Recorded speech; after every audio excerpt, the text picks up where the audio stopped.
We are expecting Wayne. Yeah. So, Good morning, everyone. Calling to order the Spokane County Planning Commission. Today is Thursday, April the 9th. It is 9 a.m. Thank you all for being here. First order of business, let me do my disclaimers first. The public may participate in person or remotely by utilizing our web link and telephone conference link, *9 to raise your hand, *6 to speak. Individuals are limited to 1 3-minute comment period for any item. Please keep your comments specific to the current agenda item. Chat is not supported. As we customarily do, let's go ahead and introduce ourselves. Logan, we'll start with you. morning, Logan Camporiali. Good morning, Melissa Whitstruck. Clyde Hossie. Pete Rayner. Stephen Paul. Next order of business is what we call the open forum. This is the part of the commission's agenda where we ask members of the public who wish to address the commission on any item that is not NOT on this agenda today. If there's anyone who wants to do that, now would be the time to come forward. And Rhoda, keep us surprised if anybody online that may be raising their hands. Please. We have some people to speak here, but they are all on the planning process of different on agenda items. Would anyone like to address the commission for items that are not on this agenda? You're already going to talk, right?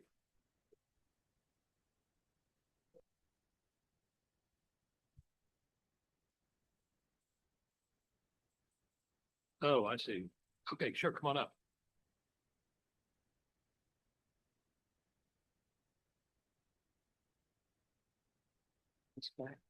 Thank you, Scott. Good morning, Julia McHugh, Palisades Neighborhood, West Plains. I first wanted to address this commission regarding the planning process, regarding this opportunity, the 3 minutes that are given, and then get the sheep hook. I have a very large contact list, and I have sent them information about these meetings each and every time. And each and every time I get back a very cranky something or other saying, I can't possibly make this. I work, I have kids, I care for elders, I'm here, I'm there. This process begins with an absolute deficit. You can't possibly think that you are hearing from concerned citizens. I happen to be retired. When I wasn't retired, I would take time off of my work, and then you'd have to scramble to find a parking space and worry about your meter and the next parking ticket you get.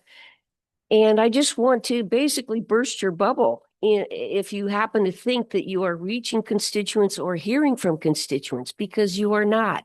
This process is designed to not hear from people. And once, when the critical areas ordinance comes up, I get to make 3 minutes comment ahead of time. Then I get to hear what in the world is being presented. And I have no ability to respond to any comments, whether they're crack or not, whether they are constructive or not. And so I think that that's part of your legacy here. And I ask you to think about that, because it isn't working. It isn't working for all the citizens I know who would rather be here, but cannot manage their schedules and their parking and the requirements. And just like you, we're volunteers. We spend our own gas, but we don't get coffee and donuts. All right. So it's distressing to see that this process continues year after year. The same is true for in front of the county commission. 3 minutes, off you go, and never any opportunity to respond to what's being presented. So the same will happen this morning. I will tell you about what I think about the critical areas ordinance for them multiple times. And then they'll make a presentation and then silence. And then you will conclude that, people know what's going on and they care about what's going on. And by golly, you're on a massive illusion about that. And I'm sorry for you. And you're in positions of authority, but frankly, the job isn't being done here as our representatives, now that we've sorted out who each of you represents. That was my first meeting up here. You didn't know who you represented. It's appalling, frankly. I thank you for your volunteer time and your efforts, but stop kidding yourselves. because you're not reaching who you need to reach, which is the taxpayers and constituents and the people who believe that this process is maybe working for them, because maybe absolutely it is not. Besides that, I was promised a copy of this draft ordinance and I have not seen one. So I am somewhat behind your 8 ball here, and you will be way ahead and I will never have a chance to comment here. So tuck that in your cap and think on it. Think if you were in our position, if you lived on a contaminated well, or your rural lands were being invaded by housing, what would you think about that? Well, you'd think it's pretty cool because most of you are developers here. In fact, I don't know that or have been in the development process. Mr. Chesney, at one of the first meetings, we're changing this from a regulatory agency to a development agency. That ain't representing everybody. Thank you. I do have a question for Ms. McCune. Do you have some, let's see, maybe not solutions, but potential ideas for improving the process for this meeting? I know that the planners have been out in the community. I know that it's online. What else would facilitate this particular event? Well, I would say move it to a time where working people could reach you, meaning after 5 p.m. Move it to a place where they don't have to pay for parking and then worry about the $15 parking space. I went out to the Cheney Rural Lands April 1st. That's burning some gas both directions. And it was a room about this big, text posters, one map about the broadband that's being promised, no maps, no understanding of the public benefits rating system, no understanding of WIRA. It was an absolute joke. They didn't expect the crowd they got. There were like 15 people standing around, no place to put your coats, no place to sit. Two planners without even a pad and a pencil writing down comments. You hear, put a sticky note on this text, ridiculous text display, 7 or 8 of them, and oh gee, we understand what you're going through. Rural lands that didn't even contain any information about groundwater, surface water, contaminate nothing. It was just, well, we think we want to preserve your rural lands. And they're out there grousing about the impacts of housing creeping in and the values of their properties going up. It was a 1905 house. I mean, it just goes on and on. Ms. McHugh. Thank you. Yeah. Well, I want to see something change. Thank you. I do appreciate. I need to say for the record, I did try to change the meeting time of this body and I was unsuccessful, Ms. McHugh. So I tried very hard and we are a democratic body. I was unsuccessful.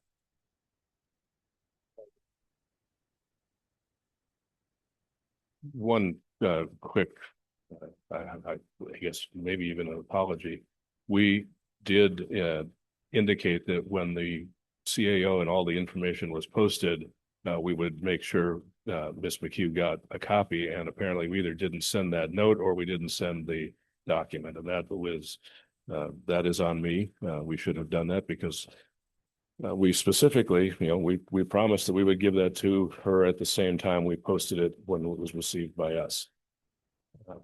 That said, we've also been noting that this is not the only opportunity to comment on these. This is the first of 3 formal opportunities before you. One today to hear from the consulting team that put together the draft or proposed documents. Another at the end of the month will be a chance to see how these documents are reviewed by other state agencies, other stakeholders from the outside and from public comment. And to remind everybody, this forum is not the only place that public can make comments. They can make comments 24/7 via our web pages and other ways of sending information in when they review the slideshows as the documents. So there are a number of ways to comment on this that are outside of the formal meeting itself. So at the end of April, there'll be another review of this, partially in context of some other things going on, including housing, the EIS process. And then we are proposing a public hearing for the CAO on May 28th. So after your April 30th meeting, we will have another almost 30 days to bring in public comment, and there will be a chance for public hearing at that meeting. To Logan's point, we have been discussing whether one or both of those meetings should be moved to 4:30 or some part of the afternoon and provide a continual way of going forward. We will be talking with the chair and vice chair about maybe that sort of facilitation for this meeting that is similar to what we did for the outside public meetings. So we are looking to broaden our public involvement as we get these pieces together, and you're starting to see how this plan is going to work as a whole as opposed to these disparate pieces. So that's very much on our horizon.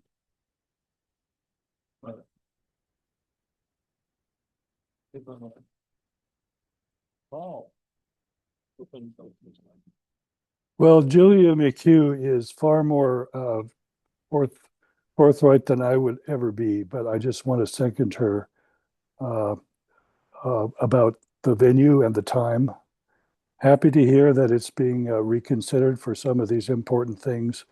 But the reality is, what Julia has told you is, you all know, you're here in the morning, and everybody else is at work who is going to be impacted by the actions you take over the next 20 years.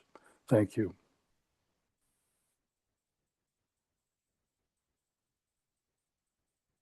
Thank you, Paul. Is that it? Thanks, Paul.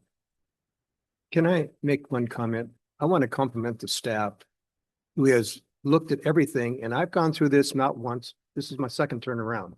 Not many people can say that. And I'm telling you right now, this staff is doing an outstanding job of bringing everything to us to be looking at. And 21 years ago, we had the same amount of people out in the audience as we have now, and they were not even interested because they don't understand it. Special interests, that's what we're kind of talking about here. But I'm trying to share with you that we are doing what we have been given to do.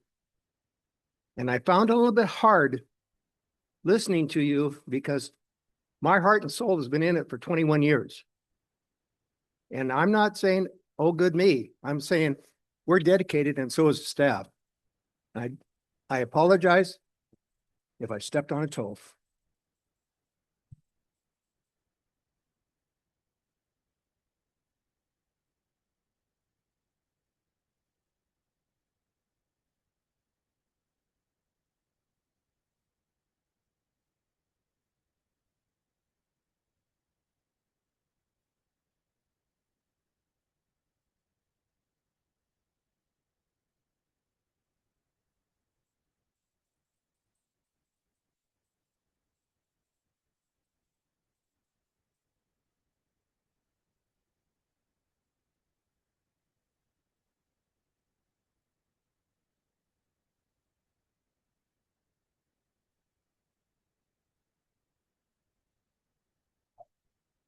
Thank you, You Mr. have the Chairman. floor.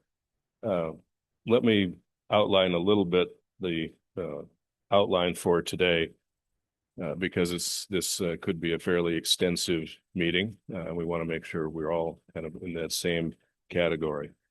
We have a very brief EIS update that I'll be dropping on you. And then we've broken this into two parts. One, to consider the critical areas ordinance, including its supporting documents, the policy audit, the best available science documents. We're going to take as much as 2 or even 3 hours to make sure we've got a chance for comment and your deliberations on that. We can take breaks anytime that the commission is interested. And then we will delve into the housing element, which will showcase the work done to update the chapter in the comprehensive plan on housing based on countywide planning policies that were first amended in 2022, and all of the work that's been done by the various communities throughout the county, collectively through the Planning Technical Advisory Committee and the Steering Committee. You will get a significant amount of information on that. We will break for lunch between those two, and hopefully we'll be able to wrap up on a fairly good note, and then progress going forward. and again, we are going to be entering a phase where we're getting past some of the technical planning arguments that the public doesn't usually care too much about. And you know, in certain instances, to be sure, that's true or not true. But as we start to pull together our next set of meetings, the synthesis of these, you're going to start to see how they come together as a plan, how they relate to each other, how they have more impacts on land use, transportation, and development and preservation. So those are good meetings that we would consider two things. One, we would consider moving the formal planning commission meetings for some of those to an afternoon or late afternoon meeting. Many of you know the city of Spokane tends to have its planning commission meetings around 2 p.m. And so we would consider moving perhaps to 4:30 to provide an opportunity for that. And then also, as these documents start coming together and our commitment was timed on the environmental impact statement, we will be going back to the communities on an extensive basis to talk about how this all comes together and what these findings mean for people on the ground. And so this is sort of the beginning of the end, if you will, and then, well, perhaps it's the end of the beginning in this case. And as this starts to come together, we're going to have a broader approach because that's where people are going to be more interested. Now it's going to be, how does this affect me? As opposed to the technical parts of how does this adapt ourselves to the RCWs of the Growth Management Act. So admittedly, some of what's happened in this past year has been technical, it's been granular, it's been detailed. We're going to be able to start to talk about the community and the quality of life and the quality of development in the next couple of months. So there will be a change in what's coming before you. But this is the part of the time when things will be getting very intense because we're trying to pull most of this together to be able to share a complete document really in the next 5 months. So with that, Mr. Chair, the EIS update is very simple. It is in progress. We are expecting to see the initial results in the next couple of weeks. If we are able to stay on that timeline, we will have a more detailed summary for you at your April 30th meeting. And as we've said here clearly, once we have that initial set of findings, that will be a trigger for us to start talking to the community about what this means. And so this has been delayed sometimes for just pure labor issues. But we're hopeful that we're still on track and we'll be having something here in the next couple of weeks.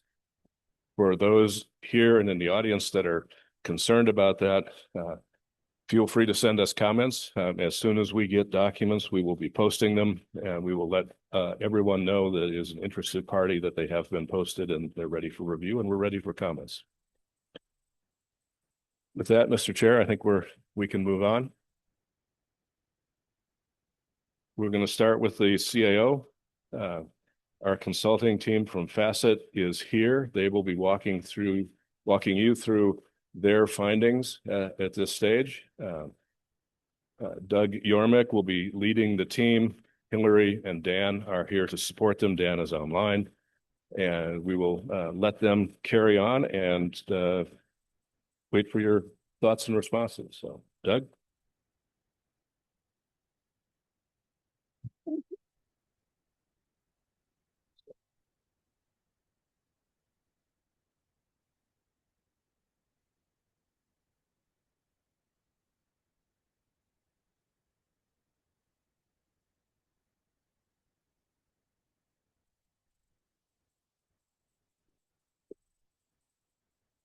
Good morning, commissioners. I'm Doug Yormick, part of the consultant team with Facet, present the CAO updates.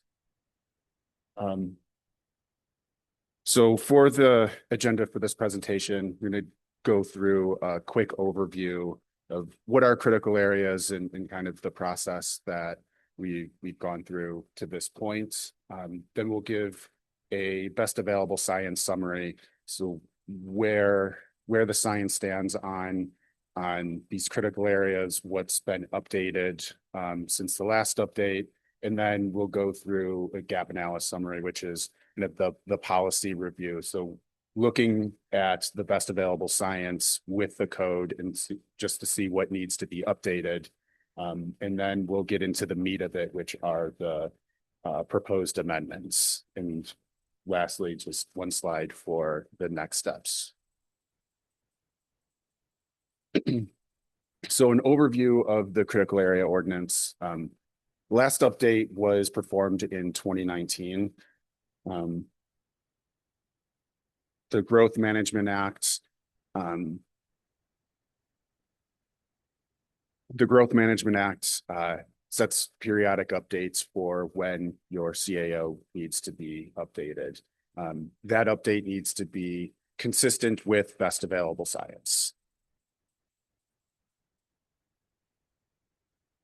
Critical areas are defined in the WAC. There are 5 separate critical areas. You have wetlands, critical aquifer recharge areas, frequently flooded areas, geologically hazardous areas, and fish and wildlife habitat conservation areas, which also include streams and riparian areas. And then all of these are defined in the code as well, based on the definitions from the WAC.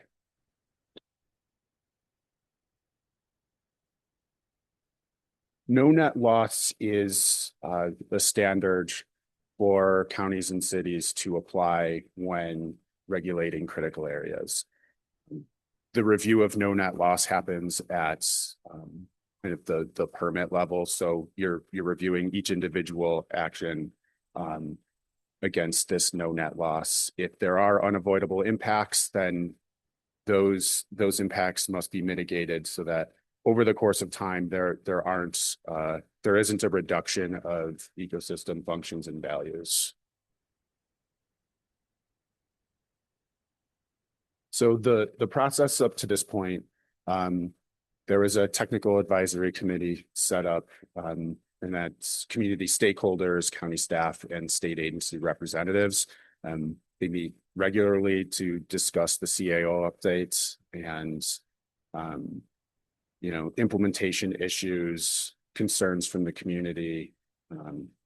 Having the state agencies there, they're able to discuss their latest guidance for implementing CAOs, and then also brainstorming solutions to issues that have come up over the past few years regarding the critical area ordinance. So the Growth Management Act requires that counties use best available science when developing their regulations for critical areas. That best available science comes from, a lot of it is from state agency guidance where they have gone through, the science, compiled it, and then have recommendations. We also developed a best available science report, which looks at that guidance as well as other peer-reviewed materials.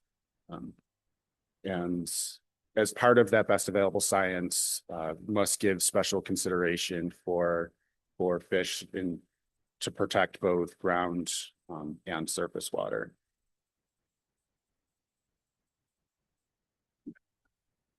So for Spokane, we reviewed the existing critical areas inventory. So where are these critical areas located?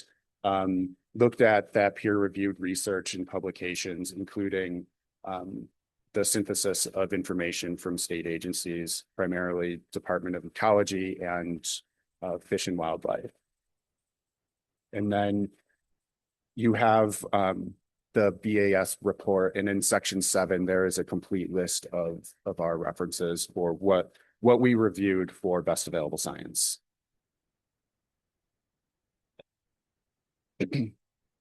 So best available science for wetlands, this thing is to identify and classify.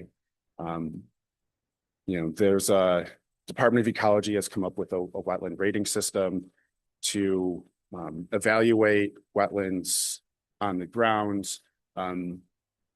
Needs to be done by a qualified professional. And then also looking at the functions and values. So what does that wetland bring to the environment? So we're looking at its water quality, habitat functions, looking at the vegetative conditions of the buffer, any habitat corridors between wetlands or between wetland and an adjacent critical area. And the management strategies are the same as they've been in the past. So, it's the establishment of buffers, where, placement of development on the land, having to go through mitigation sequencing. So before you can impact a wetland, you must, demonstrate avoidance, minimization, and then get into mitigation. Compensatory mitigation is when there are unavoidable impacts that the full functions and values of what was impacted are mitigated, whether that's through on-sites or going through fee in lieu or mitigation bank. And then ultimately protection. So once that wetland has been mitigated or established, what are the protection mechanisms that can come in the form of, split rail fencing or conservation easements, native growth protection easements, things like that.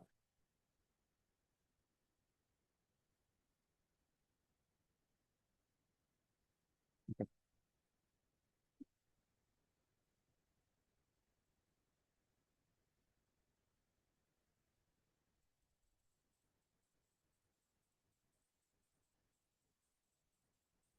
Good to go. Okay.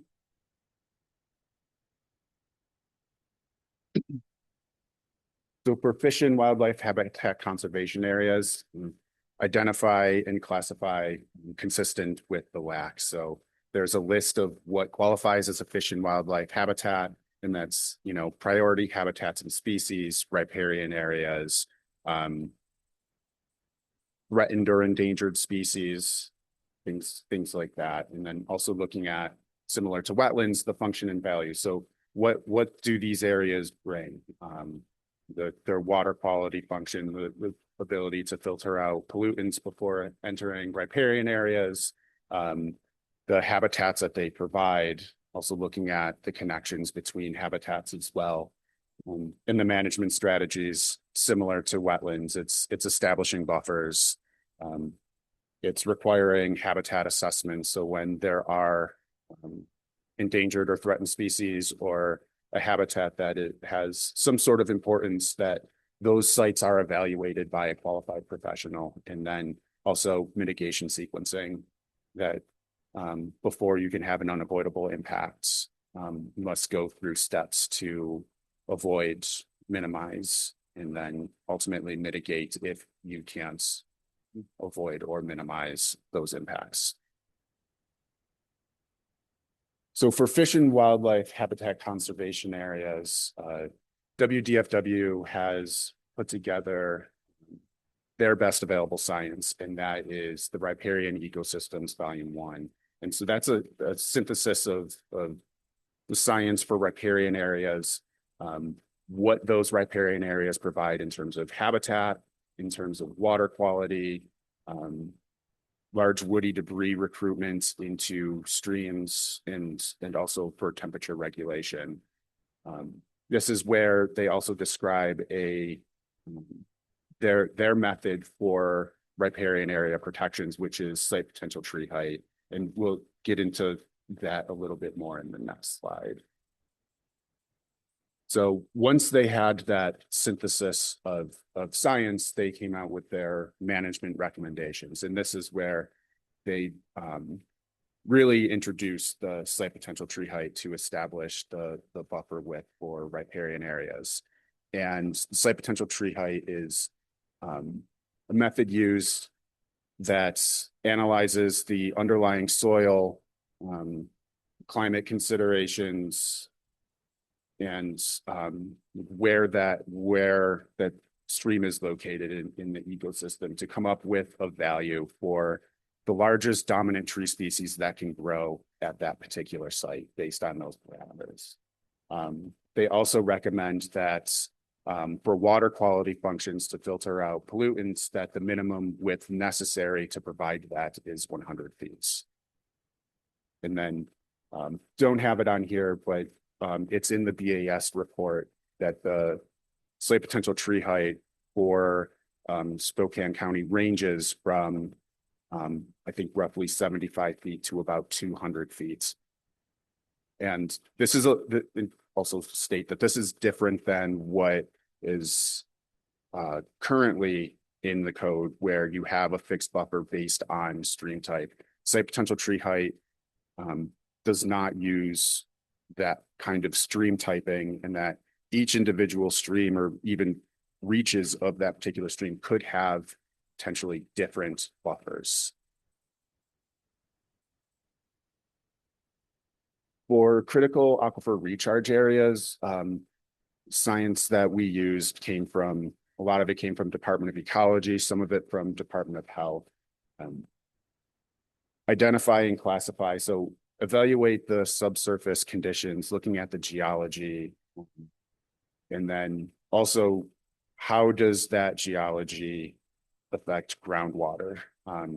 Does it flow through there quickly? Is it stay there for a while and able to filter things out before it enters the aquifer? And for management strategies, you know, it's a apply classifications for areas dependent on that vulnerability. And then also review thresholds for different types of development. So what gets reviewed when a particular development comes in that might be in a high susceptible recharge area. Also apply preventative science-based land use controls. So looking at how to prevent groundwater contamination. So limiting land uses that have the potential to, pollute the groundwater, limiting them or prohibiting them from certain areas. High risk activities, no matter where they're located, make sure that there is sufficient review and that those reports are performed by a qualified professional. And then also reviewing best management practices to minimize contamination. So as this is going on, what are the steps that they can take to limit pollution from entering the groundwater?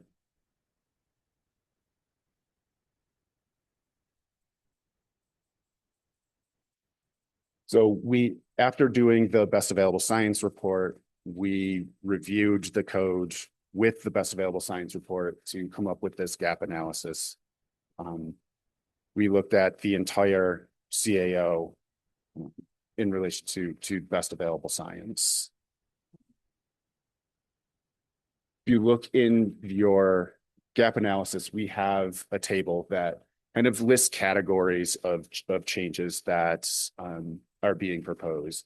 Category 1, these were minor changes, whether it could be something that's required by the GMA, clarifications, grammatical errors, things like that. Category 2 is what we're looking for to have more direction on. Those are more policy focused or have the potential to impact policy. And then category 3 would be more of like future work items that aren't necessarily part of the CAO update, but might be like a good idea to do in the future, but they would require additional funds and more staff time.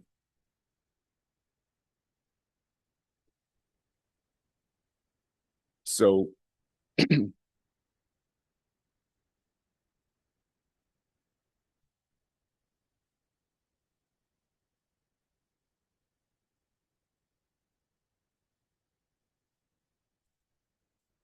okay.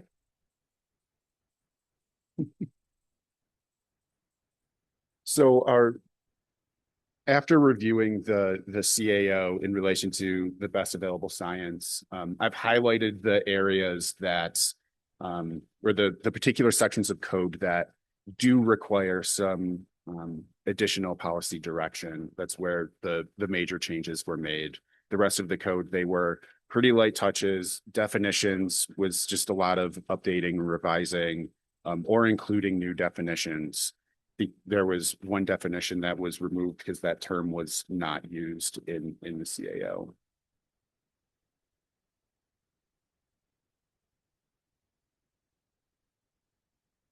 So for this portion, I'm going to go through each individual section.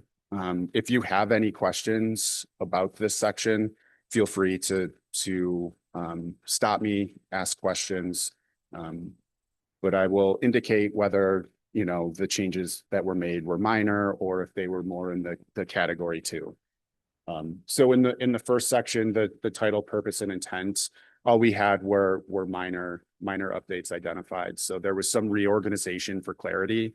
There was, you know, some repetitive text that we eliminated. We added a statement for no net loss. We added a statement for following mitigation sequencing. And then based on county staff comments, we added an authority section that kind of lays the framework for which department head is in charge of which section of the CAO for implementation purposes. The next section is the definition section. So all of these were minor. The updates were based off of state defined terms in the WAC, from various guidance documents from Department of Ecology and Fish and Wildlife, and then also from county staff comments. A full list of the updated definitions are in the gap analysis. Like I said, there were 10 new definitions, 10 revised based on those documents or from the WAC, and then 1 was deleted because that term wasn't used.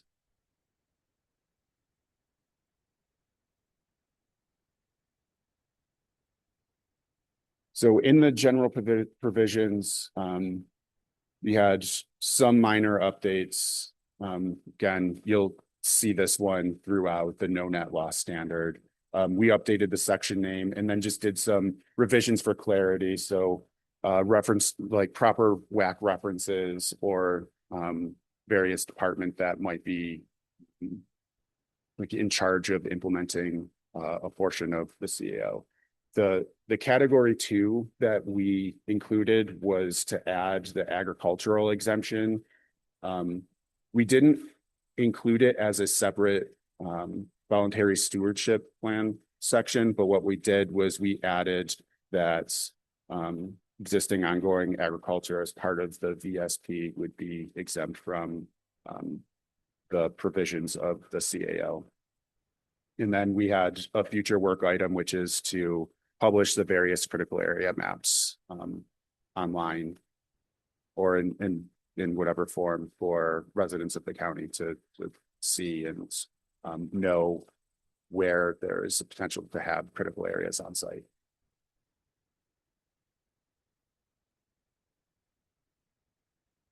In the next section is the emergency permits and reasonable use exception. Various minor updates, clarity, mitigation sequencing. The one area that is a category 2 is taking the reasonable use exception and then placing it in its own section. The emergency permit section with the reasonable use didn't make a lot of sense when the reasonable use is not an emergency action. This is for sites that are completely encumbered with critical areas and they have a process to still develop that property. So having it in its own section made more sense than including it with the emergency permit section.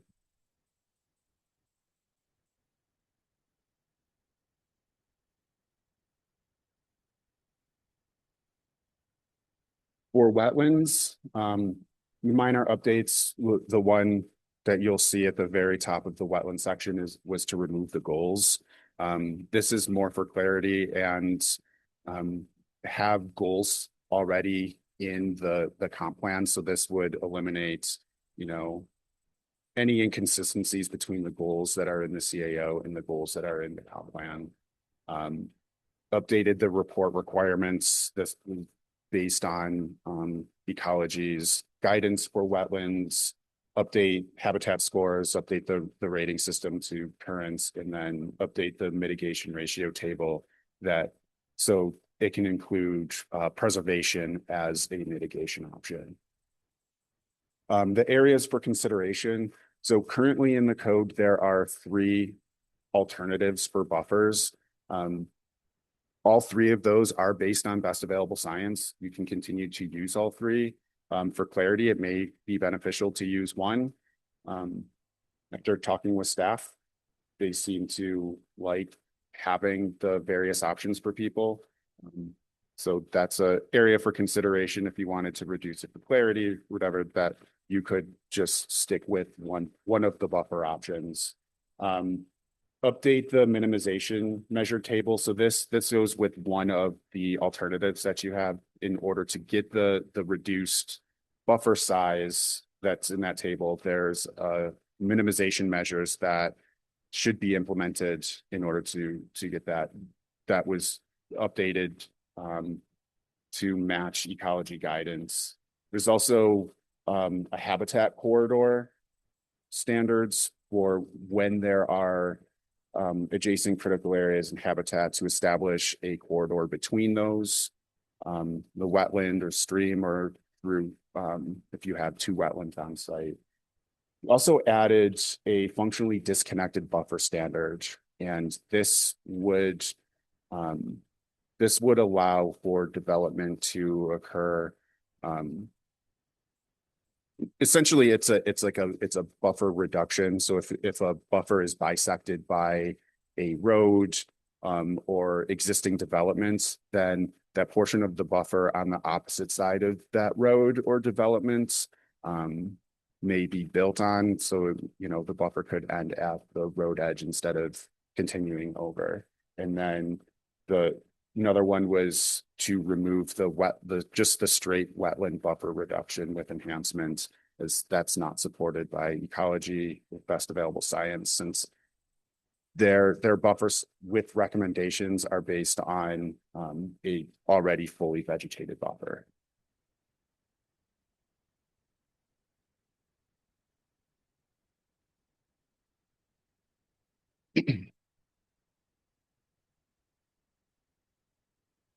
For fish and wildlife habitat conservation areas, similar for minor updates, we removed the goals just so there wasn't any conflicting goals between what's in the CAO and what's in the comp plan. We've included all of the state designated fish and wildlife habitat conservation areas, threatened and endangered species, the priority habitats and species from fish and wildlife. We updated the regulated uses and activities for alteration, and then edits throughout just for clarity.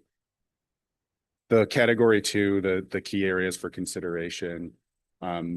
We updated the vegetation removal in riparian areas.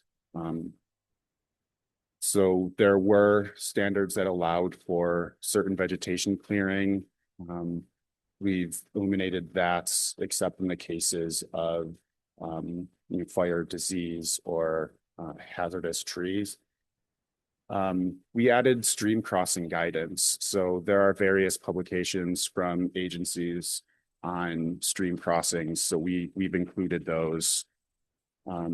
We updated riparian buffer widths, which we will get into in the next few slides. Similar to wetlands, we added a functionally disconnected buffer standard. So if that riparian buffer is bisected by a road, that opposite side of the road could be developed. The buffer would end at this road edge, and then we've added mitigation standards for when there are unavoidable impacts to riparian areas or certain habitats. So for the buffer updates, there are 4 types of streams. So type S are shorelines of the state. We did not touch those as part of the CAO update. Those would remain at 250 since those are regulated under the Shoreline Management Act. For the other streams, the type F streams, those buffers were raised from 100 feet to 150 feet. And then the type N streams were both raised to 100 with the perennial non-fish habitat streams going from 75 to 100, and the non-fish habitat seasonal streams going from 25 to 100 feet. And that 100 foot is the minimum from Fish and Wildlife to protect for water quality functions. But these numbers weren't just picked out of thin air. We did some analysis, and that's where we get into looking at the riparian management recommendations from Fish and Wildlife. We looked at the four functions for riparian areas. So, bank strength from roots, we looked at litter fall, large woody debris recruitments, shading for temperature control. And there is this graph that is included, which is VMAT curve, showing each of those functions and the distance from the stream where they provide those benefits. And so you can see there is a point where the graph kind of levels off, and there is kind of diminishing returns as you add more and more distance, and that's usually around 75% of that site potential tree height that we were talking about. So for the maximum site potential tree heights in Spokane County was 200 feet, taking roughly 75% of that would be around 150 feet for type F streams. And then for the type N streams, we just went with the minimum for water quality protections, which is 100 feet. And then having the 150 foot allows for greater protection for fish habitat. So this graph kind of shows, it's a little bit messy, but this shows for type F streams, the stream length in miles for each various site potential tree height width. Using the 150 foot would capture most of the stream miles within Spokane County.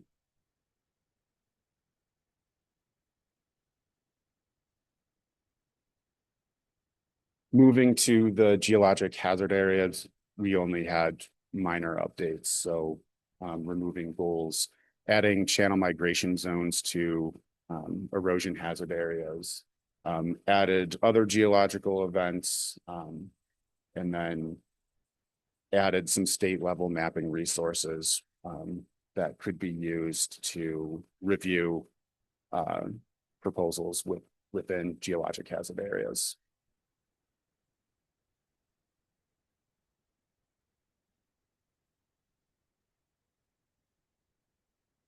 So for critical aquifer recharge areas, we removed the goals since those are in the comp plan. We added various guidance documents from Department of Ecology and Department of Health. Updated references primarily to specific WACs and the Stormwater Management Manual for Eastern Washington. We added the Public Works Director as the county authority for CARA reviews and implementation, and then various edits for clarity. The key area for consideration is we did update the use table. So looking at, use table with areas of susceptibility, including various different development types, and then have a level of review for those. So, we could get the right reports to review that to limit potential impacts to CARAs. Update the reporting requirements and review standards. So they're depending on the development type or in the area of susceptibility, there are various different report standards ranging from a memo from a hydrogeologist going all the way up to a full-blown hydrogeologic assessment and then looking at other items as well. All of that has to be performed by a qualified professional. And then have additional reporting requirements for certain CARAs. So in in certain WIRAs, there could be additional requirements for looking at water quality and quantity.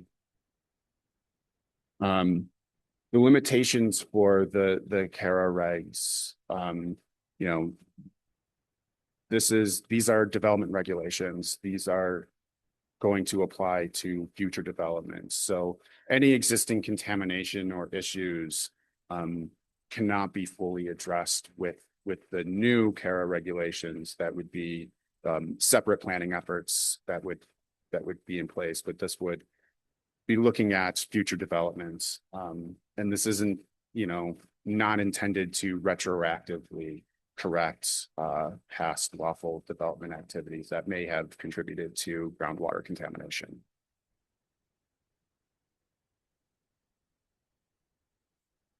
And then for the flood damage protection, so frequently flooded areas are technically a critical area. They should be referenced in the critical area ordinance, but don't necessarily have to live there. There's already a flood damage protection ordinance in Title III. So just referencing those regulations within the CAO is sufficient enough. So there is no additional edits necessary for flood damage protection. Just referencing the specific chapter that those regulations live in. And then lastly, next steps. So, you know, the outside agency review will continue through this month. We'll receive feedback from them, comments, and so we'll compile those, and any necessary edits that are made based on those agency comments would be in the next draft, which will be coming to you on April 30th. So I don't know if you want to talk about really get into the next steps for the CAO update. Mr. Chairman, I would suggest a 10-minute break. And during that time, we're going to share with you a technical memo that we received just recently from Facet that relates more specifically to the West Plains issues that are on there. We want to give you a few minutes to take a look at it. We've got it ready to go up on the screen. We've got some maps out of the BAS report. And I think given concerns from Mr. McHugh and others, and we recognize we just received this recently, and I think it would be useful to have you see this publicly here. We can share that, and then all of this will be posted on our web later today. And if you wouldn't mind taking about 10 minutes to take a look through this, we would appreciate it. Can I first ask, are we going to be able to ask questions of you? Because I have some questions. Yes. Oh, of course. Yeah, but when that will be after the 10-minute break, is that correct? Actually, that is entirely at your disposal. If you'd like to work on this is related to what's being talked about. It's just more specifically. Logan, you have a question? I just have a few comments, but I would rather do them now just so I don't forget about them and can get them out of the way. They're just a few things, but Clyde was first, so go ahead, Clyde. A couple of the areas that you use the word in regards to buffers, you always kept on using the word a roadway. Does a railroad track consider as a roadway? It can, yes. Yes? Yes. So it'd be under the same guide. Yeah. Okay. I'm just watching words. Number two, I like your report. The only thing I'm looking for is enforcement. Do you have are you supposed to be looking at that, or are you making recommendations, or has that not happened yet? Recommendations. We looked at it, but we're mostly looking at the various critical areas and the regulations and standards for them. Enforcements be more of county staff and what they want to propose for that, for various enforcement actions. So you're not making recommendations of which ones to look at and which ones not to look at? No. Thank you. Just a few things in the definition section that I think should be addressed. And maybe this memo addresses some of them, but I still think they need to be in the ordinance. But PFAS is not defined in the ordinance, and I think it needs to be in the definitions.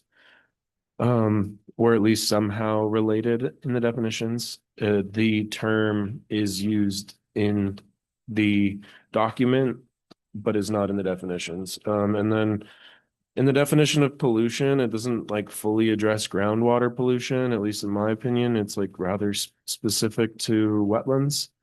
And I think like groundwater pollution can extend beyond that. So I feel like maybe that needs to be defined a little bit differently, or maybe groundwater contamination needs its own definition. And then my third definition thing is WRIA is used as an acronym in the document. It is defined water resource inventory area in the definitions, but the acronym is not provided. So just would add the acronym after the definition in parentheses or whatever so folks can connect the dots. Thanks. Thank you. Thank you. So I do have a few questions as well. In the flood damage protection, I mean, that was kind of like, you know, reference to SDC 320. But you also talked about the migration zones, channel migration zones. So when do those flood maps get updated? Because like Laytop Creek, for instance, goes all over the place from year to year, almost. So just making sure that that specifically calls out, oh yeah, well, the channel migration zones need to be connected to the flood damage protection piece of it. Correct me if I'm wrong here. The public works director is is suggested. Is that an appointed position? Yes, Okay, and, so, and this is, at the moment, this is simply a recommendation. Staff has not weighed in on that particular issue at the moment. personally, I would suggest that it be somebody that's always an authority in the critical aquifer recharge areas. Because it's kind of like the water we all drink. So that's very important. So, and SWMMEW, I'm not sure what that acronym is. Stormwater Management Manual for Eastern Thought that was what it was, but it's kind of a longer acronym than I'm used to. Yeah, it is pretty long. Yeah. And you spoke about putting the critical areas maps up online, which I think is a fabulous idea. But I have asked before, and I hope to see this. What kind of changes have we seen in the last 20 years? Like what's our, I guess you might call it degradation index, or have we improved in any way, shape, or form? So that would be really great. I would recommend, since Julia brought this up, trying to figure out what makes people care about this would be some visuals like that. This is what it used to be. You remember that? This is what it is now. This is what we're envisioning for the future. Would really help a presentation like this. I mean, I have a planning background and I'm thinking, yeah, it's a little dry, but it's all good information. So the changed conditions, thank you for bringing up the PFAS. That's obviously one of the changed conditions.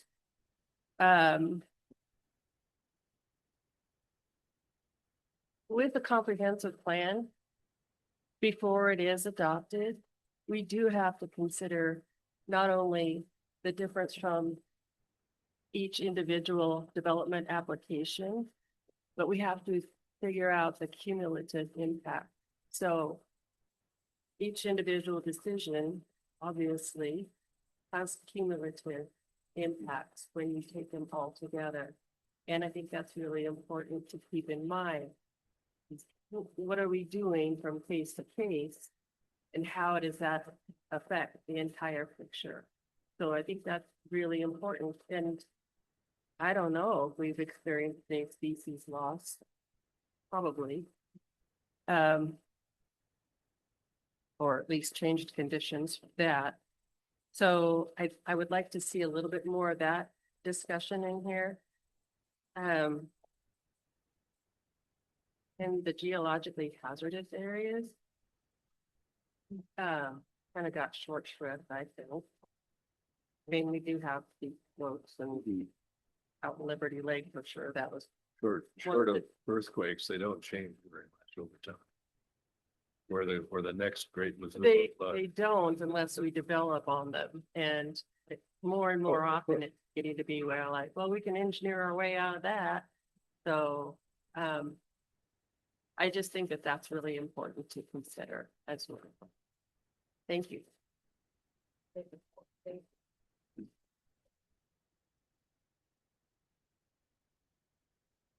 Any other comments? Let's take a 10-minute break without objection. Thank you. Is anybody on? Is somebody online first? Well, let's do that first before we take the break. That's totally fair.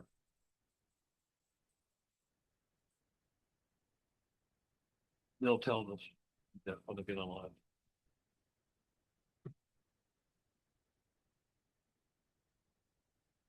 Hello, someone there?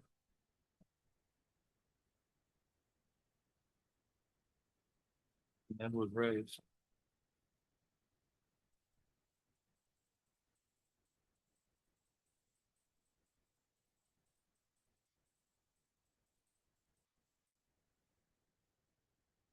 Paul, go ahead. Paul? Yes. So the goals were removed from the text by the consultant's recommendation. So just for the record, where in the body of the comprehensive plan would the goals that cover the material, the critical area ordinances controls, what part of the comp plan is that in? Blue now hot. It'll be in the natural environment chapter. Okay, thank you.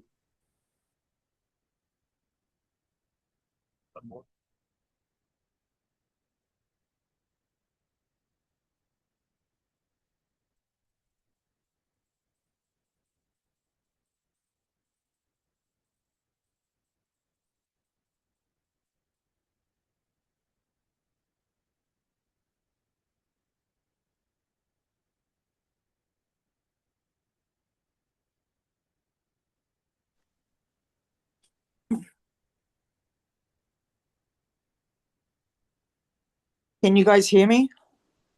You can now. Wonderful. My name is Terry Horn. I'm a resident in the West Plains. I met with the Plan Commission quite a few years ago asking for a flooding meeting.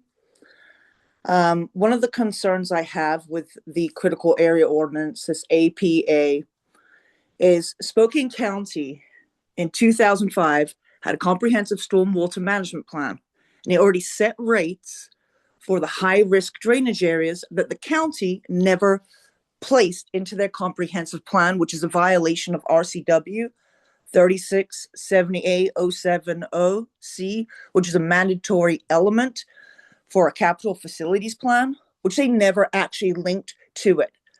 So if you start looking at your property taxes and you start seeing a storm res principle, you have to ask yourself, where does that tax come from and why are we paying for it? Well, the West Plains were given a different rate from North Spokane, which is another high-risk drainage area, and Glen Rose Central, which is another high-risk drainage area. Each of us pay a different rate. I filed an audit with the state auditors back in 2018, 2019, and they come to find out the county gave all of the West Plain rated funds, which is different than North Spokane, gave all of our funds and spent them in North Spokane, put them in a 409 general fund, which was not permitted as per the 2005 Comprehensive Stormwater Management Plan. So at the end of the day, we know there's severe flooding. There are no maps of our severe flooding. I got a letter from the assessors saying, hey, you've been experiencing severe flooding for the past 20 years. We just got ARP funds of 5.5 million to come try and fix this. They put a Band-Aid on it, but they didn't spend $5.5 million fixing this. I'm spewing out anywhere from 500 to 7,000 gallons of water per day from my basement, from a sump pump pit outside. Even though the hearing examiner's conditions for this plat said no basements would be allowed. So I'm going with Miss Rona Smith here, who said,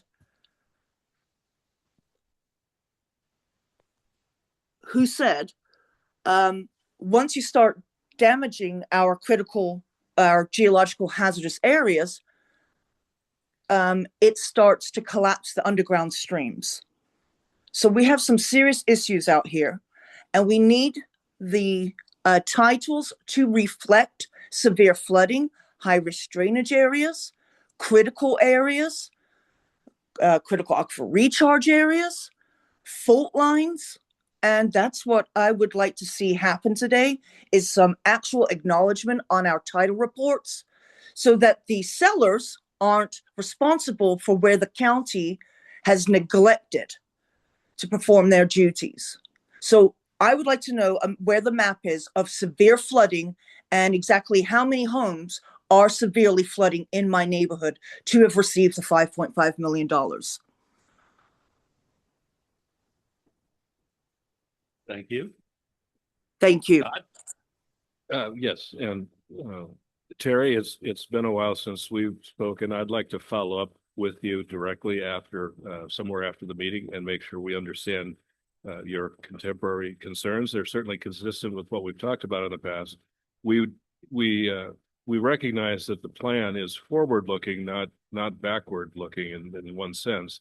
But we want to have every possible technical aspect identified to guide future development or to divert future development as may be appropriate. So if you wouldn't mind, perhaps we can follow up early next week. Planning Commission, I appreciate this, your forthcomingness and wanting to move forward in a positive manner. And yes, please contact me next week at your earliest convenience. And I would love to bring in all the documentation that I have. Thank you. Thank you. Both. Thank you, Scott. Oh, break. The 10-minute break without objection. Thank you.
that we can take back as staff and start to work on to adjust or to refine the data that's these initial findings that are coming forward to provide something. And I guess I left part of the calendar out. Our goal is to take today's comments and issues, get them into either comment form or bullet form on the various documents that you've seen, and have those additional comments and information sent out for agency review next week, with the expectation that they will get 2 weeks to do that review and send it back to us on the 28th or 29th. We will roll up our sleeves and take those comments and have them ready for you on the meeting on the 30th. We may or may not have them ahead of time, depending on when we receive them, but we will have something for you in that entire revision process on April 30th. So let me ask Doug to come back and walk through this more recent memo that's more specifically related to West Plains and some of the things that we have learned from that. Thank you.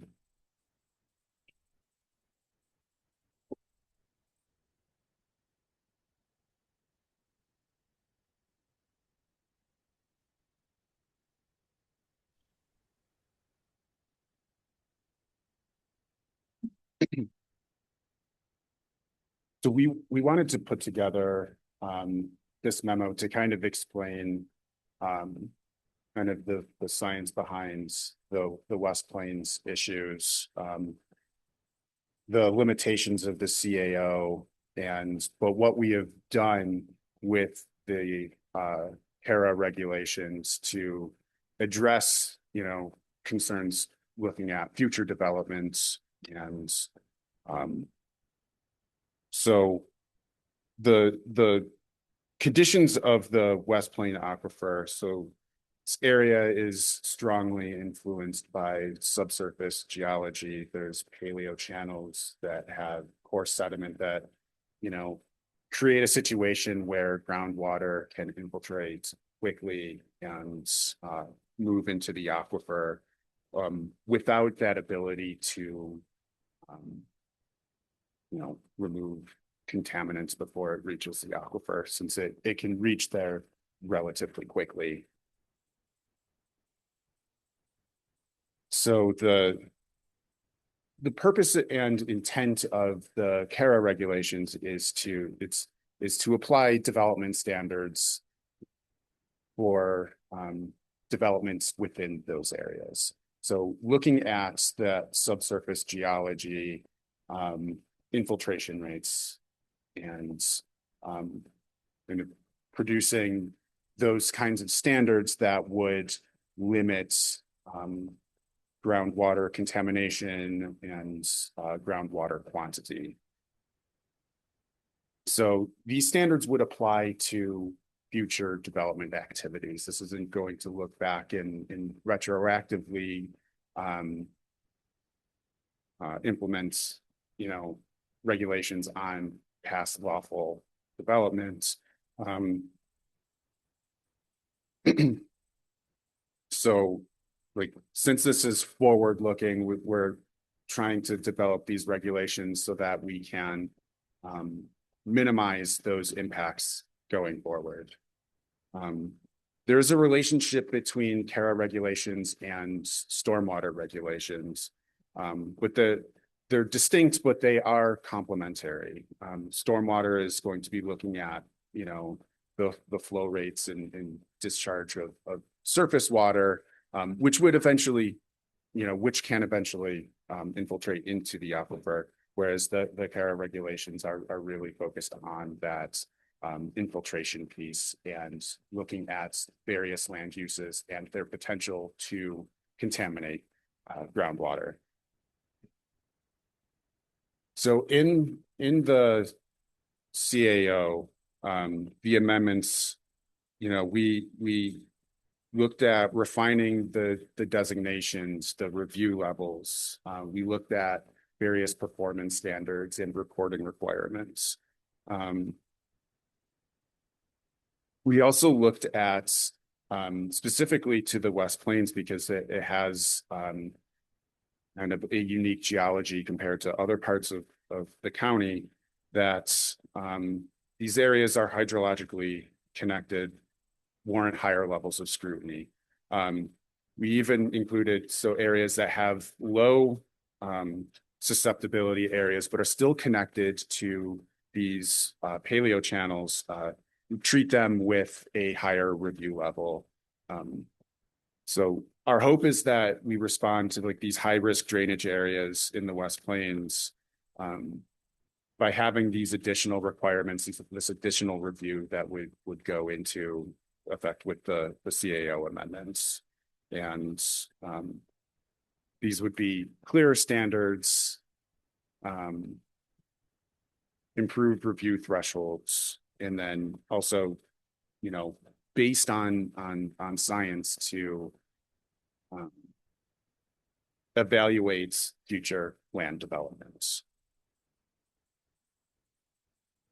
So we've included with this memo some maps these maps can be found in the best available science report, which shows mapping of these paleo channels and the high risk drainage areas and where they are located in the West Plains.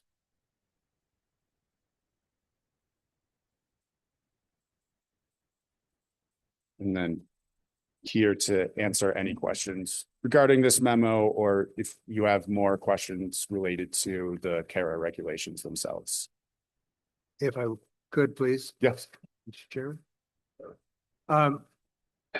A question, way back when we did the first GMA, we were really involved heavily with the CARA and the aquifer. And of course, at that time, Idaho was saying, what are you dealing with? Yes, we're dealing with the aquifer, and the aquifer is falling right underneath their area of development. And we're the leftover of what goes through all of their area. What is happening on their side of the state line, if we can use that as a guideline? Don't have an answer for what's occurring on their side of the aquifer. What I'm really hoping that we don't have is we have to deal with their leftover that they didn't deal with it. Mm-hmm. We all have to work together. That's what I'm trying to point out. Mm-hmm. And I guess we can do the best that we can here, but I just feel it's that critical that Spokane, Washington has to deal with what's going on, because the aquifer goes right through their agricultural area out of Ponderay. Mm-hmm. And for 5 years, it takes that long for it to get to the state line. A lot of saturation. So you don't have an exact idea what they're doing, or do we know stuff? Mr. Chairman, I think we've made this comment before. Right. We are in communication with my counterpart, Dave Callahan, the county planning director in Kootenai County. He is very interested and agreeable into considering joint planning to the degree that that's possible between two states with very different rules, because he sees the same thing. He sees that we have a shared resource in the aquifer itself. And that may be the only thing that binds us together in common. Mm-hmm. What we've reached out to him over these last couple of months to say it's time to get back and talk, because we're getting information now from our consultants. We're getting information from the public. So we will renew that effort, and we'll have something to share hopefully by the end of the month. Thank you for letting me bring that up. So I have a question. Looking at these maps, and it looks like geoengineers did a lot of the technical work on this, but didn't Eastern Washington University also participate in some way, shape, or form?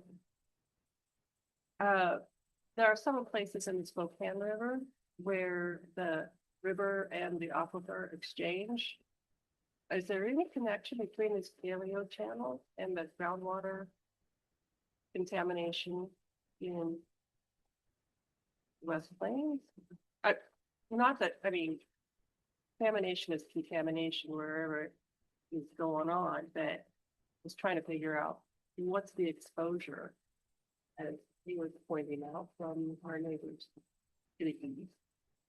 But West Plains has been contaminated with the forever chemicals. Is there any exchange between West Plains aquifer and Spokane River? Or Spokane's aquifer? Just checking because there is exchange between the aquifer and the river. Mr. Chairman. There, you may ask members of the public that may have some more direct information about this, but clearly Eastern Washington through Chad Pritchard's work has extensively mapped, tested, and looked at the groundwater system out there. We know enough about that, perhaps only to be dangerous, but one of the interesting attributes of the paleo channels is because they are this sort of cobble gravel filled geologic structure, they pass water very quickly, which means when you run through the airport paleo channel or the Airway Heights paleo channel, any contamination that hits at the upstream part of that flows very quickly downstream. They do ultimately, for the most part, my understanding, they do enter into the Spokane River, but the aquifer, the Spokane Valley Rascal Prairie aquifer and the West Plains aquifers do not mingle at any particular point. They hit the river at different stages. I think, though, it might be useful to see if we could get Dr. Pritchard to come make a little bit of a presentation on the more detailed parts that he's found as part of his grant or his study work on the West Plains. We could do that at the next meeting. We have seen him as a resource. A lot of his work that we want to see incorporated into the ultimate CAO as we go forward. And to be clear, at this stage, we're not updating maps yet. We're taking the science of this. We're looking at the findings that will guide a set of new maps that will be updating these ones from the teens. Could I comment? I'd like to say that the majority of the aquifer, the Spokane aquifer, does dump out at Waikiki. The Airway Heights, those aquifers up there, they're dumping further into the Spokane River downstream, as Scott is saying. So they are two separate dumping areas. Indirectly. Mr. Chairman, you're welcome to take any public comments if you choose. You have a public comment. We have Julie. You want to speak? Yeah. Please come forward.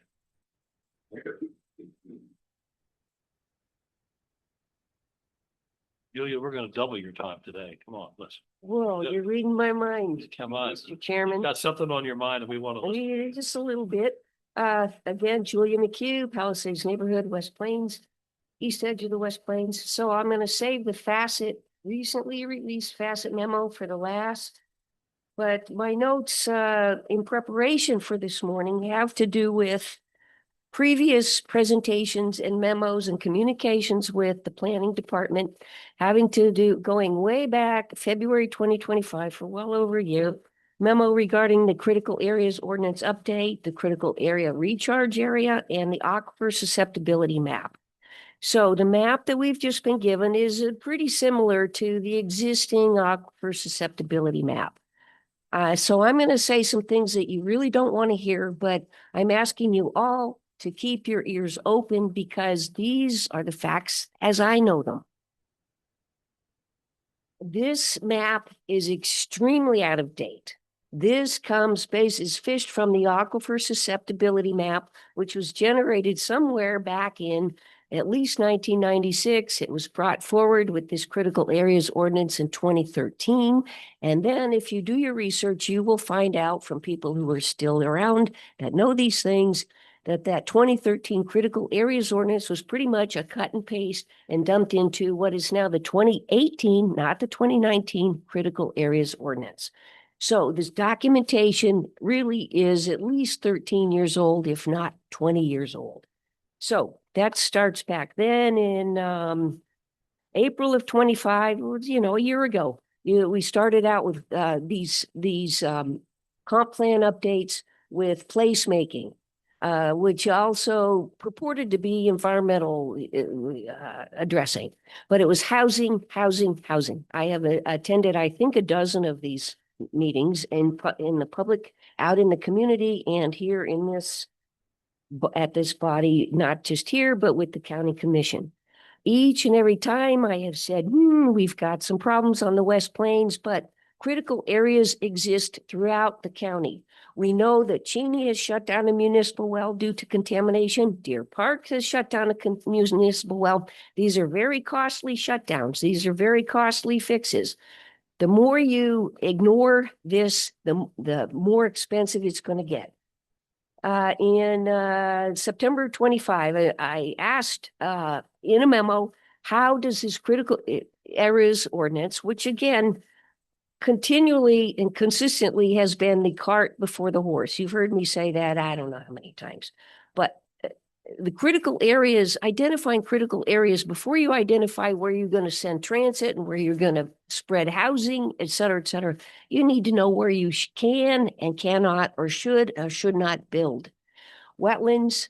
So where is the tie? They're the Spokane tribe, the Kalispell tribe. They're out on the West Plains and very much ultimately control what is going on out there. There's no mention of Fairchild Air Force Base and the absolute challenges they experience out there. We've spent the last 2 days with Fairchild, their Resource Advisory Board, and then their interpretation about the PFAS. They are expanding their study area. These are pieces of information you have seen. I've personally delivered this to you all. This is the Fairchild. Okay, they're expanding their study clear beyond east of Hayford Road, which they absolutely refused to when I first started meeting with them years ago, saying groundwater doesn't stop at Hayford Road. Neither do the paleo channels. Well, what do you know? They're expanding into the Airway Heights paleo channel with their study and clear up to the Spokane River. The international airport. So one of the deficits in your consultant's reporting has to do with no mention whatsoever about, they're talking about more closely with documented subsurface conditions. There are 4 data sets, none of which I've ever been contacted about, but you've got, first of all, the 2 I just showed you, Fairchild, and this is Fairchild's data. They're pretty close-knit about what they'll release, but they're getting better and better all the time. The last 2 days have proven that out. This is Fairchild's data, EPA's sampling. This is Spokane International Airport based on Ecology's sampling. Okay, those are 2 data sets that exist that are not mentioned anymore. Then we have Dr. Chad Pritchard's study, which fortunately I just learned that Mr. Chesney knew nothing about. He presented this data and a decent cross-section of what the aquifer, this fractured basalt aquifer looks like out on the West Plains. Separate, distinct, completely unique from the Spokane Valley Rathdrum Prairie aquifer, which I've been telling you about for months. So these are the critical areas. These are the super contaminated areas on the West Plains. This has no relation whatsoever to this map that you've been presented this morning. And talking to Mr. Chesney, he assures me we're going to discuss this and try and fix this before you receive something for you all as a draft, final draft. Also, the county vulnerability analysis, which was done by Facet presented in January 26. It was the water environmental resources. It did not even include the West Plains aquifer. So do we take it to say that they have now decided between January and April, that by golly, we're going to talk about the West Plains? So if their analysis in January didn't include the West Plains aquifer or the PFAS or any of that, does it now? And is it accurate? Is it the best available science? I would say no. They've totally missed the boat. Appreciation for your hard work. This is nothing easy about this. I've been in the field for decades, and I can tell you that there's nothing easy. But they have not consulted the people who are doing this work. Otherwise, your map would be updated. You would know about this, which apparently this is a surprise to you all. And we are being disserved by it's lying, not lying. It is simply omissions of data and best current available science. And I want you to know that you're not getting the full picture here. In February of 26, you presented on the natural environmental impacts. There was nothing about the critical areas ordinance, nothing about the critical areas recharge area, aquifer susceptibility. This is, just a couple months ago. The Natural and Rural Lands Technical Advisory Committee, which they spoke to. What's the output? What premises are they basing their advice on? Wetlands, okay, where the flooding on the West Terrace, you just heard that from Ms. Horn. Her basement fills. She has to run a sump pump all year round, as do many of the residents out there. The county's continuing to approve building permits out there. Big problem getting bigger and bigger. And then beyond that, how does this tie into, there's no one has mentioned S3R3 solutions. That is the Public Development Authority formulated by Commissioner Al French. So S3 stands for Spokane City, Spokane County, and Spokane Airport. R3 stands for roads, rails, and runways. It is the intent to develop the West Plains.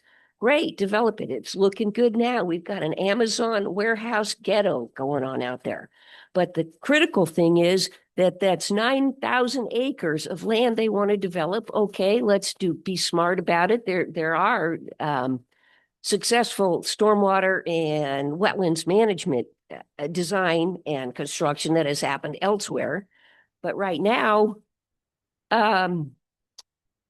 there's 300 acres of wetlands. When you fill wetlands, the water doesn't just disappear.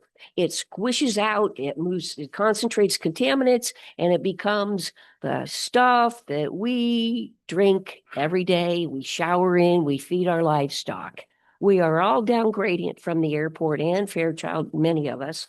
But I didn't bring my measles map that shows there's 4,000 wells plus around the West Plains. 4,000 times 4, let's say there's 16,000 residents out there, all of whom are susceptible to contaminated water. So you've talked about open space, ag lands, rural lands, natural resource lands.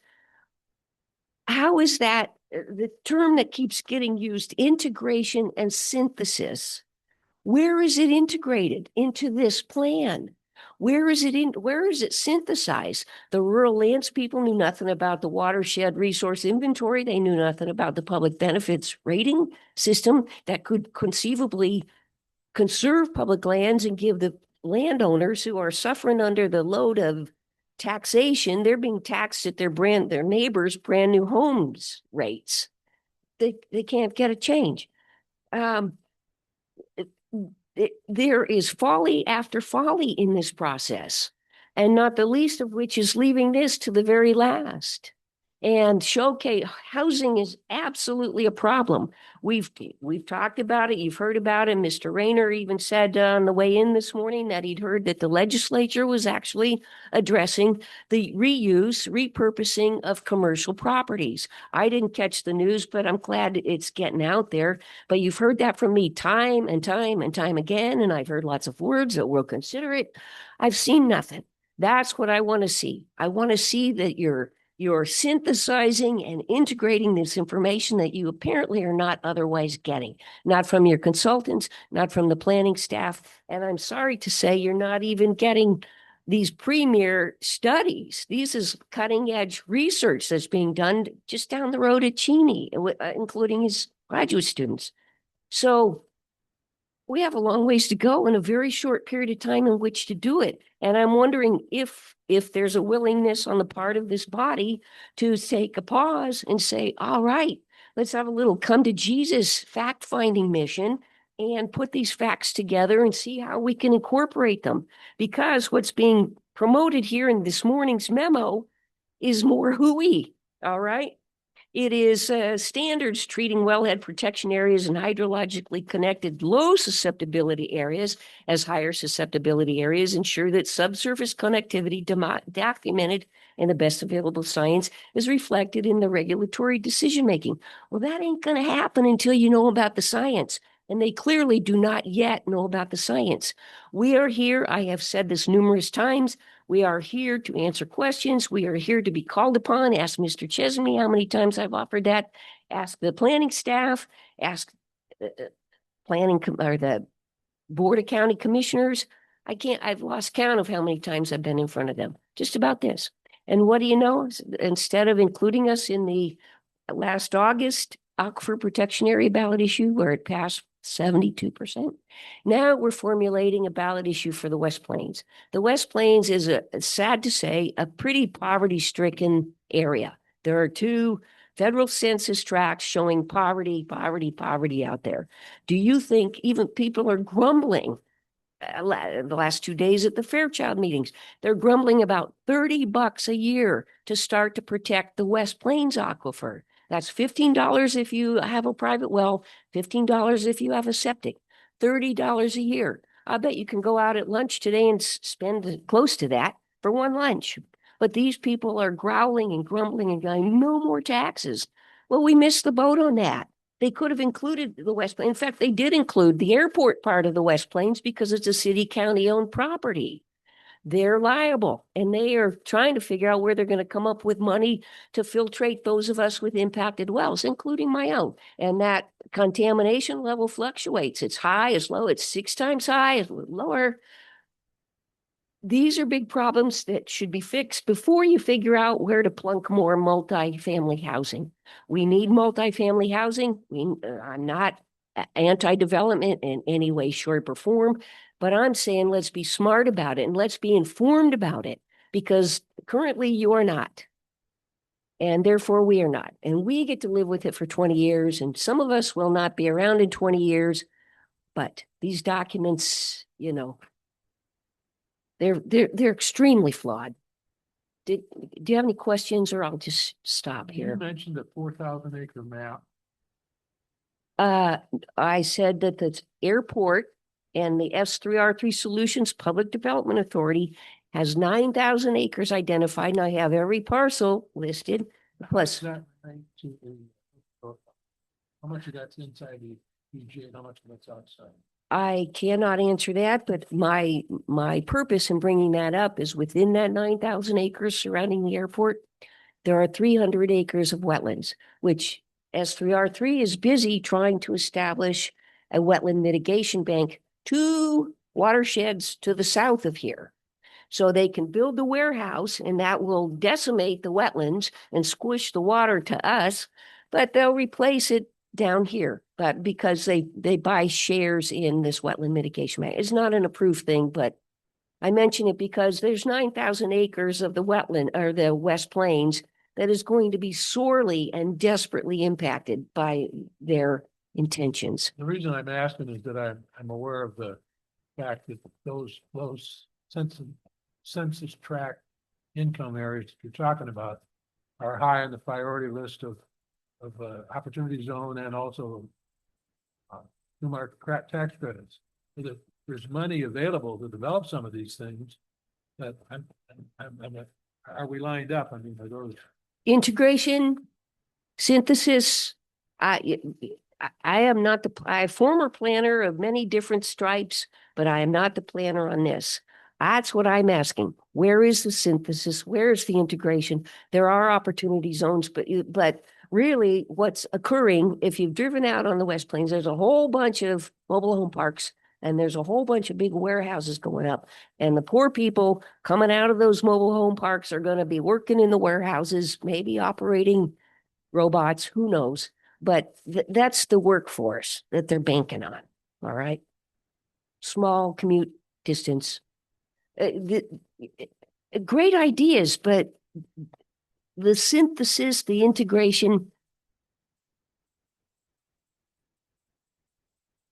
we're not environmentally ready to take on the opportunities that the federal government's making available to us, we're missing.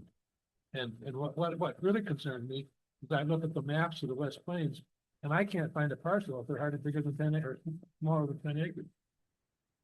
Okay, I mean. so getting is that, does it make sense then to, Parcels aren't gonna be subdivided. okay, is that a good or a bad thing? You're saying that it's not available for development.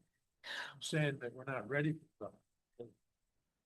We need to take into account all of these things that we're behind the goal. We miss out on the incentive of it all. Well, Mr. Rayner, I'm glad you're concerned about this. I have been for many, many years. I was in front of the planning commission way back when they plunked the Pillar Rock Estates into the airport paleo channel. And that was in 2004, I think it was. And we didn't even know about PFAS then. Now we know. And the PFAS isn't the only problem out there. There's TCE. You listen to what Fairchild's got going on and what they're trying to address. And by the way, you wanted to know about connection between the West Plains Aquifer and the Spokane River. You can pull out that map. It shows this map.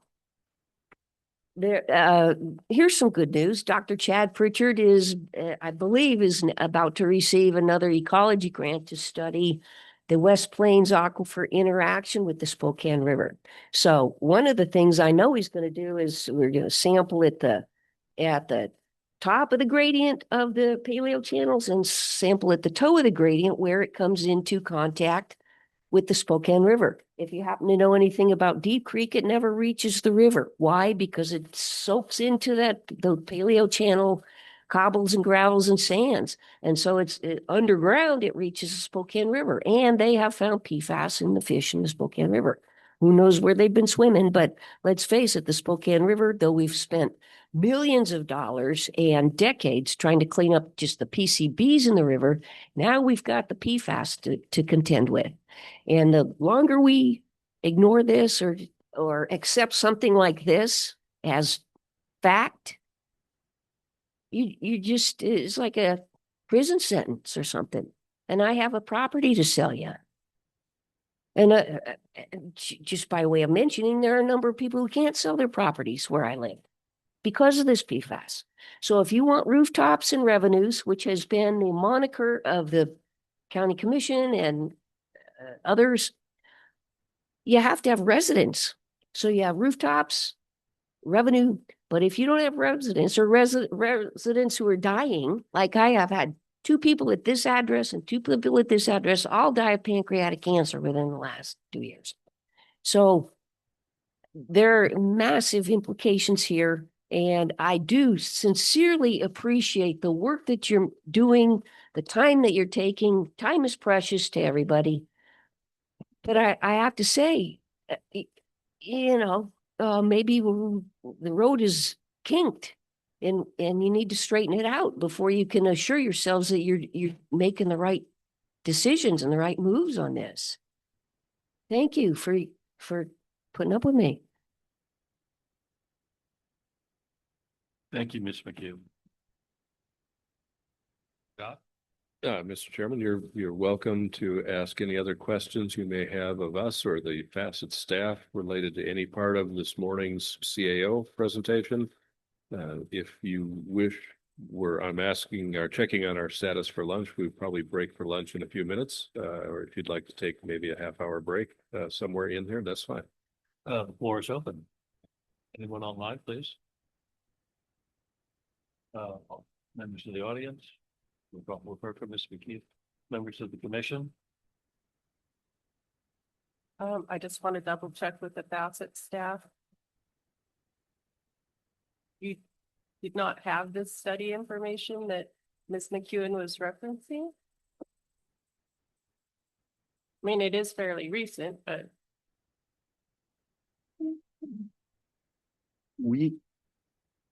We have in the BAS report, we have references to the work that Dr. Pritchard has been doing, his ongoing work. Yes, the maps have not been, like updated to include that, but the research has been in there, and we've had staff in contact with Dr. Pritchard.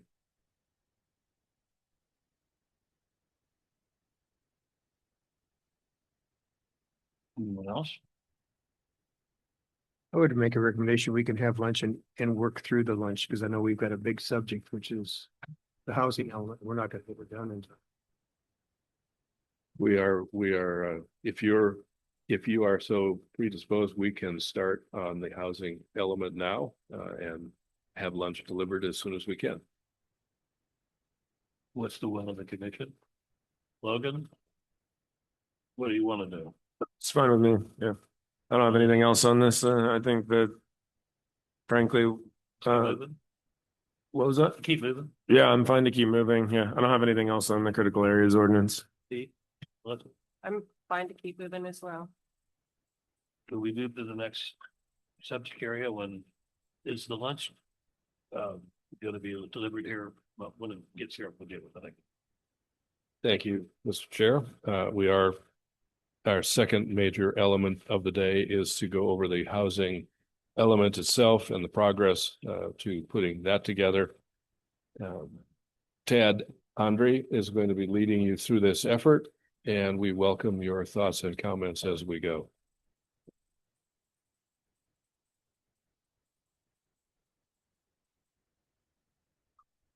Good morning.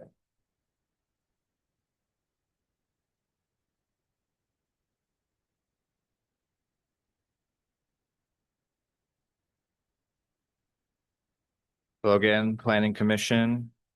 Today I'm going to be talking about the housing element and all the work myself and the consultant have been working on. As you know, the housing element touches on everything housing, so that's where housing goes, funding opportunities and incentives to get affordable housing built. Familiar with the Growth Management Act? It's a series of statutes in Washington state that guide comprehensive planning for all jurisdictions. House Bill 1220 set the new standards for the housing element, which means we have to plan for and accommodate housing for all all economic segments of the community, whereas before it was defined as the availability of affordable housing.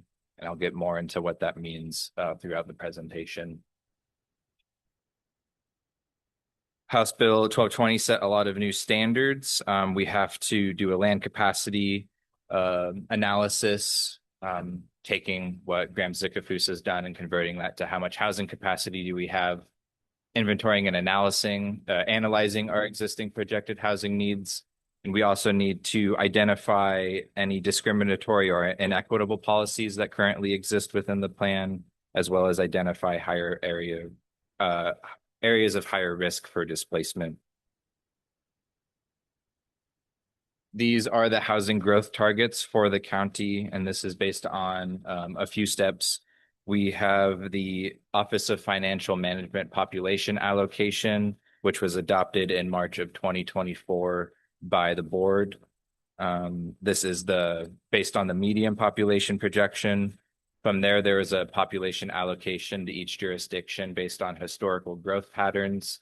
And then that number ultimately informed the formula that provided the input into the HAPS tool, the Housing for All Planning tool, which pumps out the numbers that you see here, as well as all the numbers for every jurisdiction in the county. So for us, that means we have to plan for approximately 17,000 units in our urban area and 6,200 units in our rural area. And you can see it's split up by income brackets based on area median income. And again, I'll explain more what that means for us in the county as we move forward. There was a recent growth management hearing boards case that kind of impacted the work that we have to do going forward, which is accounted for in the housing needs assessment document you all received. But the case was FutureWise versus Mercer Island, and simply put, it found that Mercer Island didn't do enough. The major takeaways here was that they need to take adequate provisions in both the comp plan, but also in its development regulations concurrently. And the big one is that jurisdictions need to acknowledge beyond land capacity of any subsidies or funding opportunities that the county needs to pursue to fulfill its affordable housing needs. It sounds a bit scary. I've talked with Commerce, though, about what this implies. All the jurisdictions are sort of reacting to this, like, what does this mean for everybody? But essentially, it just means we have to identify the funding gaps for our affordable housing and then identify funding opportunities that could be pursued by the county to help shorten that gap. And again, I will go into that more in this presentation. So I split this up into two sections. One's on the housing needs assessment document that you all received. And then after that, I'm going to talk about the actual amendments to the comp plan that addresses everything I'm going to talk about in this report. Before I do that, though, do you guys have any questions on just that entry level info I provided, or do you want to just hop right in? Devil's in the details. Okay, sounds good. So the housing needs assessment provides data on a lot of different points. It touches on socioeconomics of the county. What types of housing do we currently have in the county? Who struggles to find housing and what are those housing costs? How many new housing units are needed? What housing types can meet each price point? And what is the land capacity in Spokane County for housing specifically? Key findings here. And as of 2021, almost 30% of households in Spokane County spent more than 30% of their income on housing costs.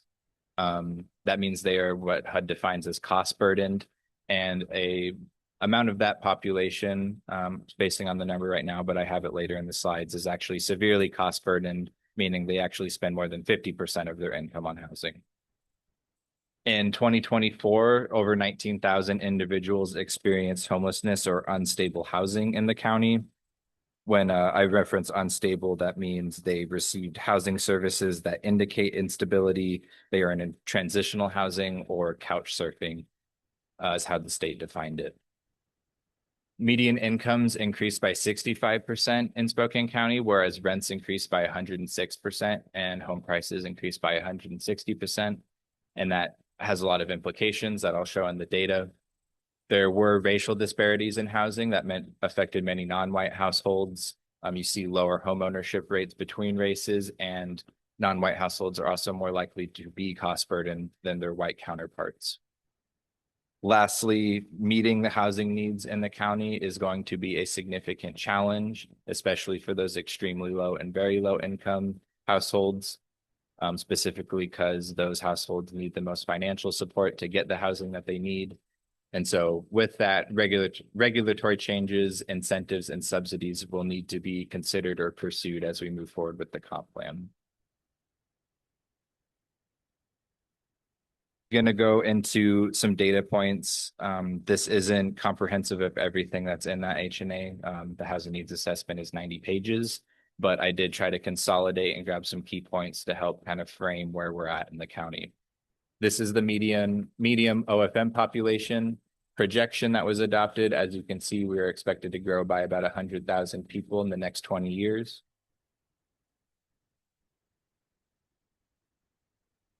When looking at household size, the average household size in Spokane County as a whole was 2.545 persons per household. And this has actually increased by a very small percentage over the last 10 years by approximately 0.1%. It's very small, but it is significant, as most communities you see shrinking households, and that's actually what Commerce expects to happen. And that's due to various socioeconomic factors, aging populations, lower birth rates, urbanizing population, etc. The most common household size by tenure is 2-person households for owners and 1-person households for renters, with 1- and 2-person households making 65% of all households in the county. Spokane County is expected to age over the next 25 years. As you can see, populations that are 65 and older are expected to increase by approximately 6%, while all the other age brackets are expected to stay the same or shrink.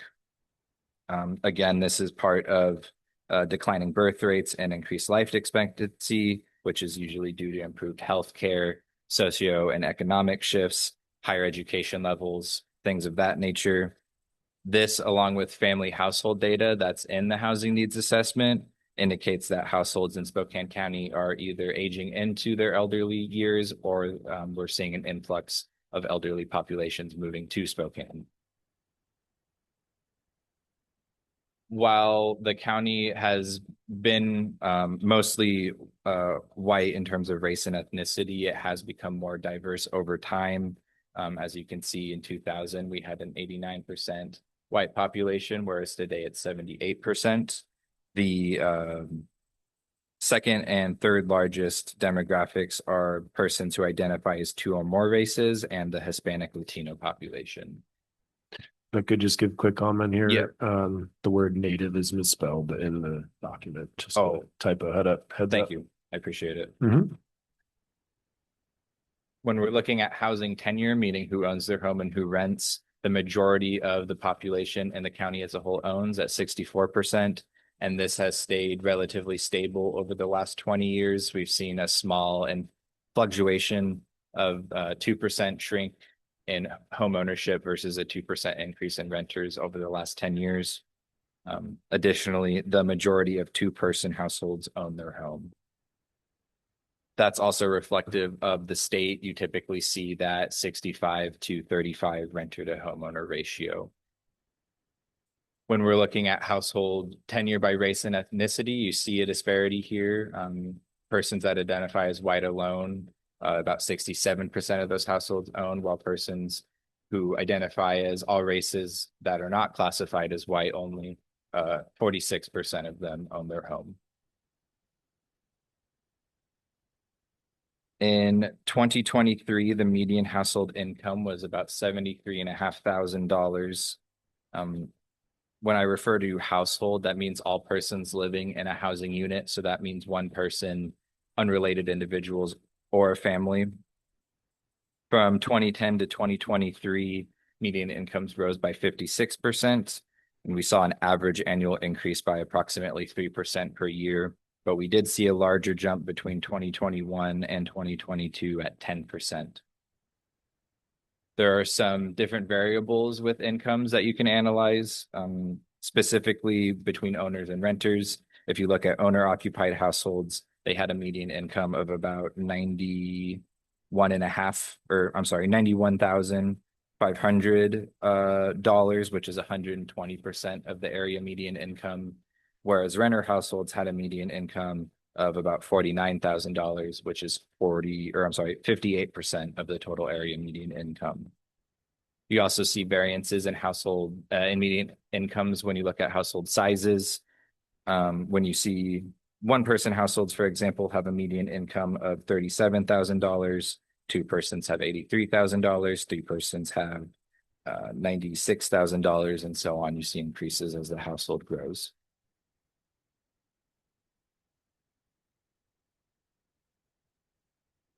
When looking at incomes by race and ethnicity, you see further disparities. Typically, non-white households are going to have higher rates of low income.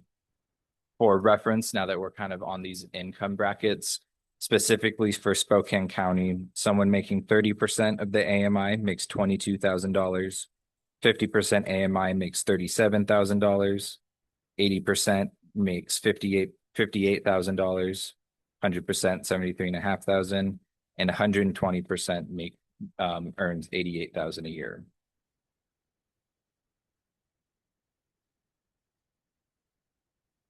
As indicated earlier, about 29% of households in the county as of 2021 were considered cost burdened, 12% of that being severely cost burdened, meaning they spend more than 30% or more than 50% of their income on housing costs.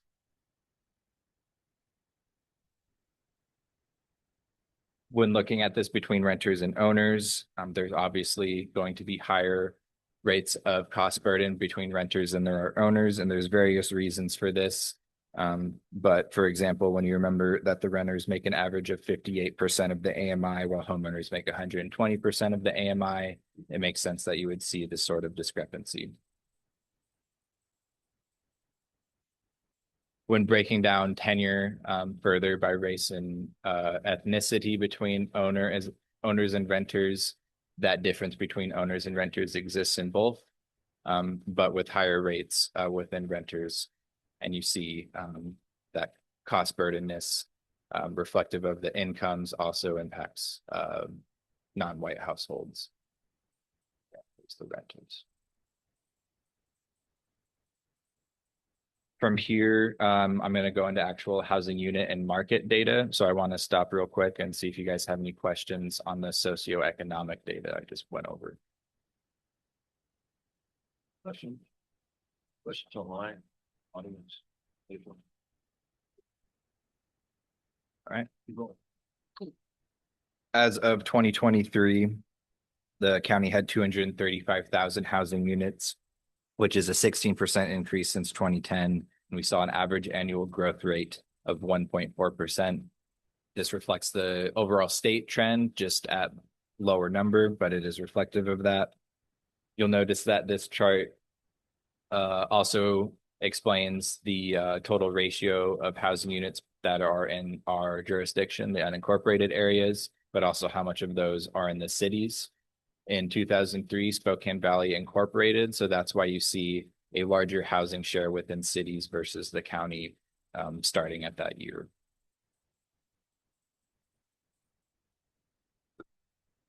Median home prices has continued to rise. As of 2024, the average home price was $437,000. As I indicated before, this is a 150 or 160% increase since 2010, with an average annual increase of 8%. We did see a larger increase year over year in 2017 and 2021 at about 20%, so a very significant raise in housing costs in those years.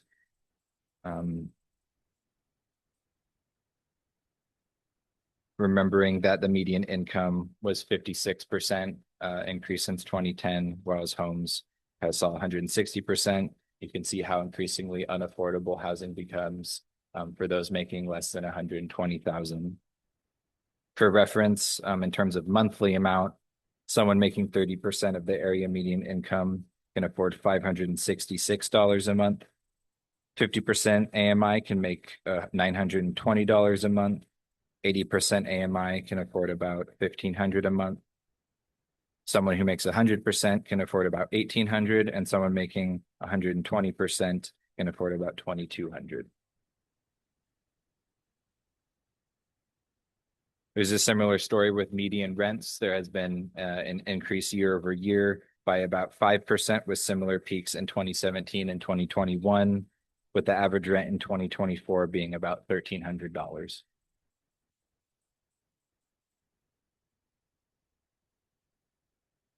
Unlike housing costs, for home ownership, rentals have remained a little bit more affordable, with those making 80% AMI and even a little bit less are considered able to afford your average rent without being considered cost burden.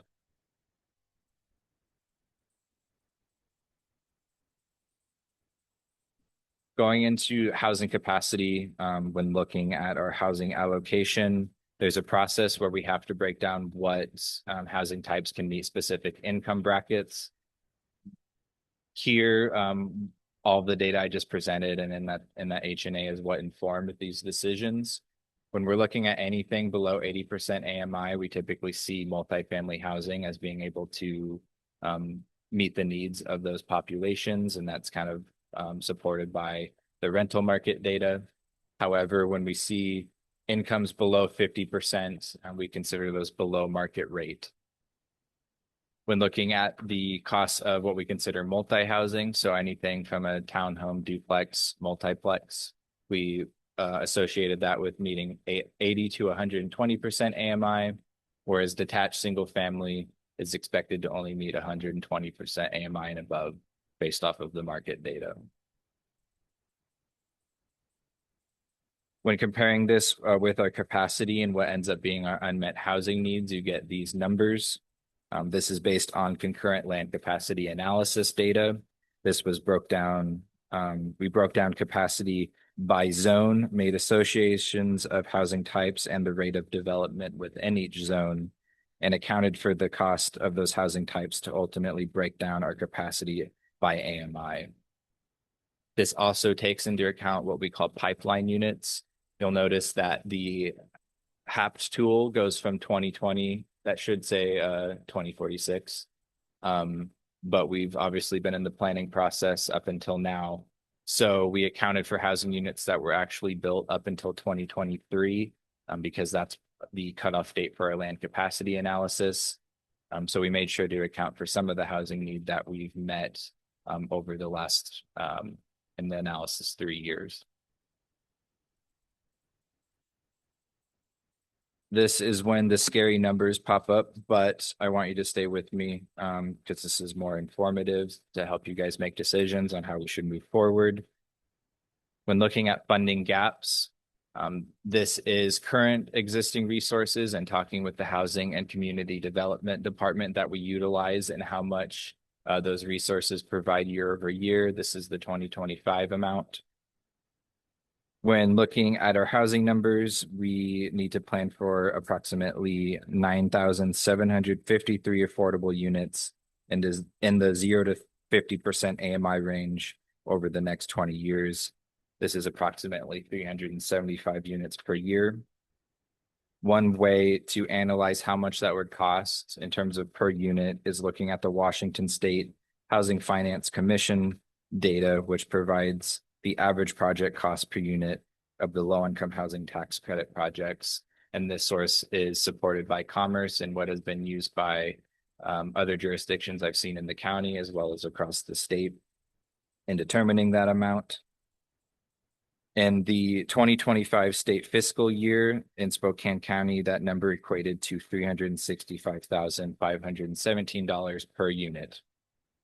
So if you multiply that by 375 units per year, it means the county needs approximately 137 million per year to fund its affordable housing needs. With our current resources, this is a significant gap of $133 million a year. And that's to cover development costs associated with the purchase of land, design, construction, permitting, and financing. It should be obvious that closing that gap is beyond local funding capabilities, but there are local tool options that can be implemented or be considered to help address some of that gap beyond the typical federal resources. And I'll explain more how I address all of this within policies beyond stating individual funding gap tools. Here is the list of them. I'm not going to go over the details of every single one. Typically, it's a county or city authorizing a sales tax of 0.1% to fund housing. But there's also other land use strategies like using surplus public land. Impact fee waivers are also included on here. However, we don't have impact fees for affordable housing. And there's also the multifamily tax exemption, which we don't currently utilize, which allows cities to offer a sales and use tax deferral for converting underutilized properties into affordable housing. Before I get into goals and policies, I want to gauge the guys' thoughts and reactions to the numbers I just provided. If you have any thoughts on the funding sources that seem the most desirable to you to help kind of address this funding gap. I got a question, and that is that large number that you talked about being short. I don't remember the number, but it's a big number. Does that take into account the kinds of issues we've got with the West Plains with PFAS? Does that take into account the GFCs that the city waives and then they don't waive? How does all that come into play? And if we're going to project numbers, it's not feasible. It ought to be feasible fiscally.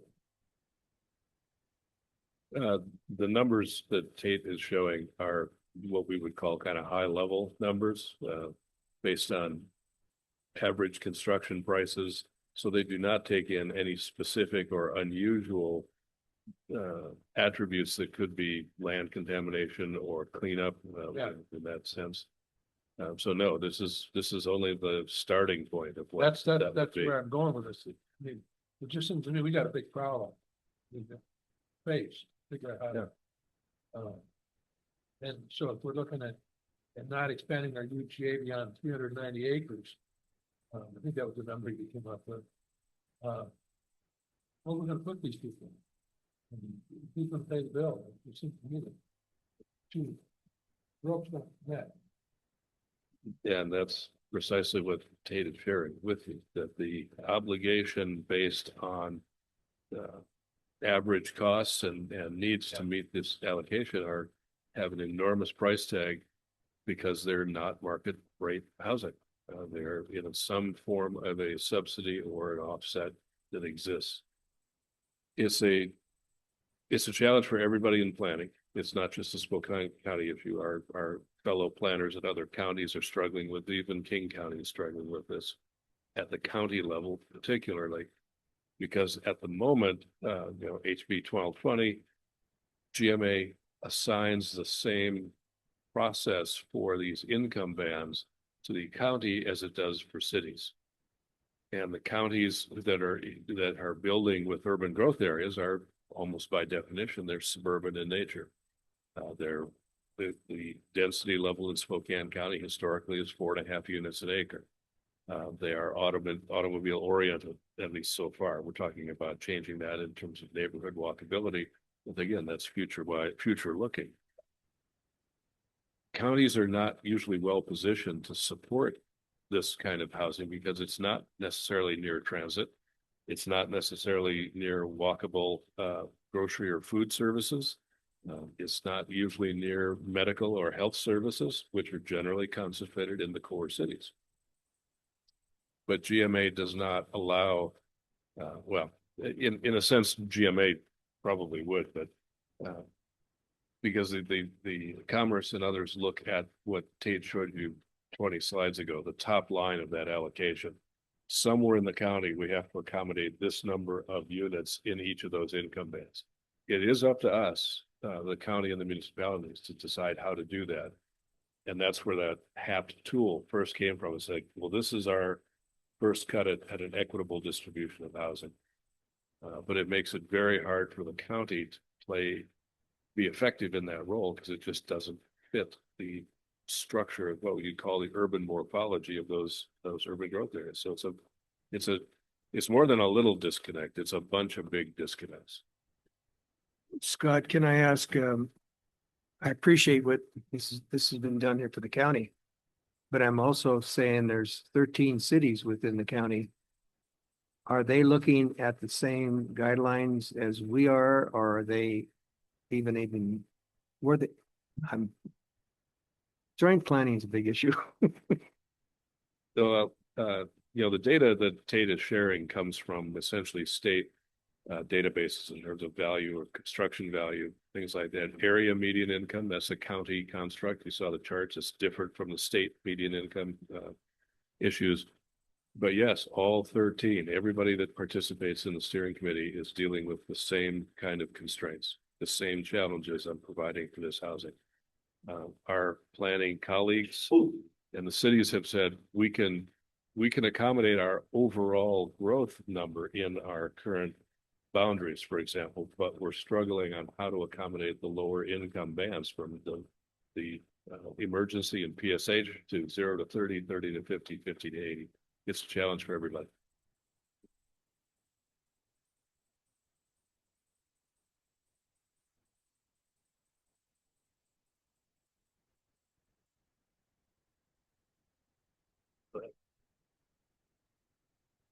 So in the chapter, how are we proposing to address all of this?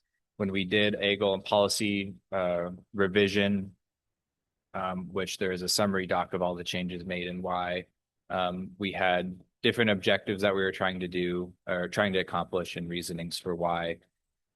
So ultimately, we wanted to make sure we were compliant with the GMA, meet all the goals, make sure the goals and policies reflected the community voice, adopted a comp plan that was actually implementable and measurable, and also create policies that are very clear and know what they're implementing.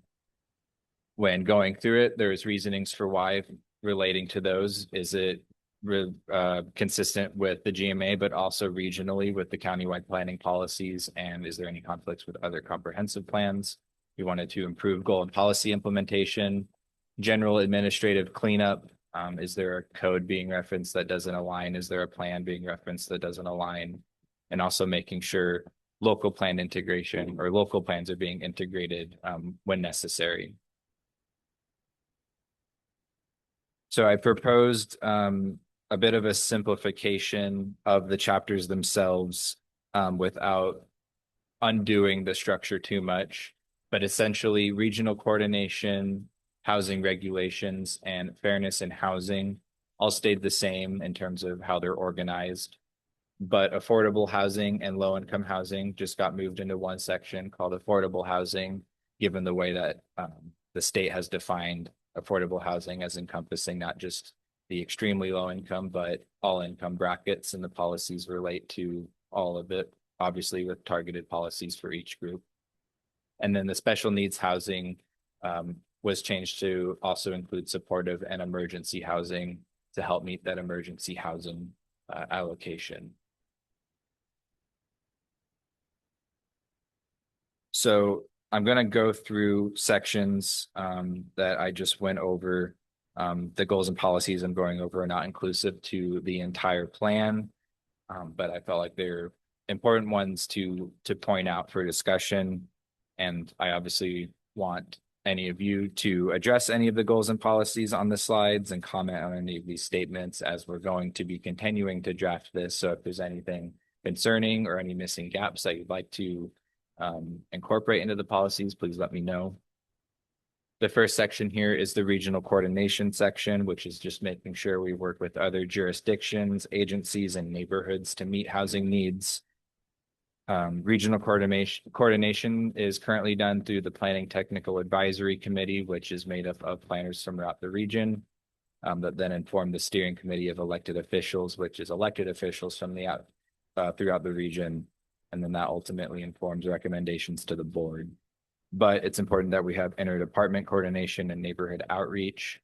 One of the first things I did when we got here was coordinate with their housing and community development department, as they're the ones that implement all of the HUD funding and have their own consolidated work plan that we want to make sure the comp plan supports them, but also making sure there's no conflicts with us and their work.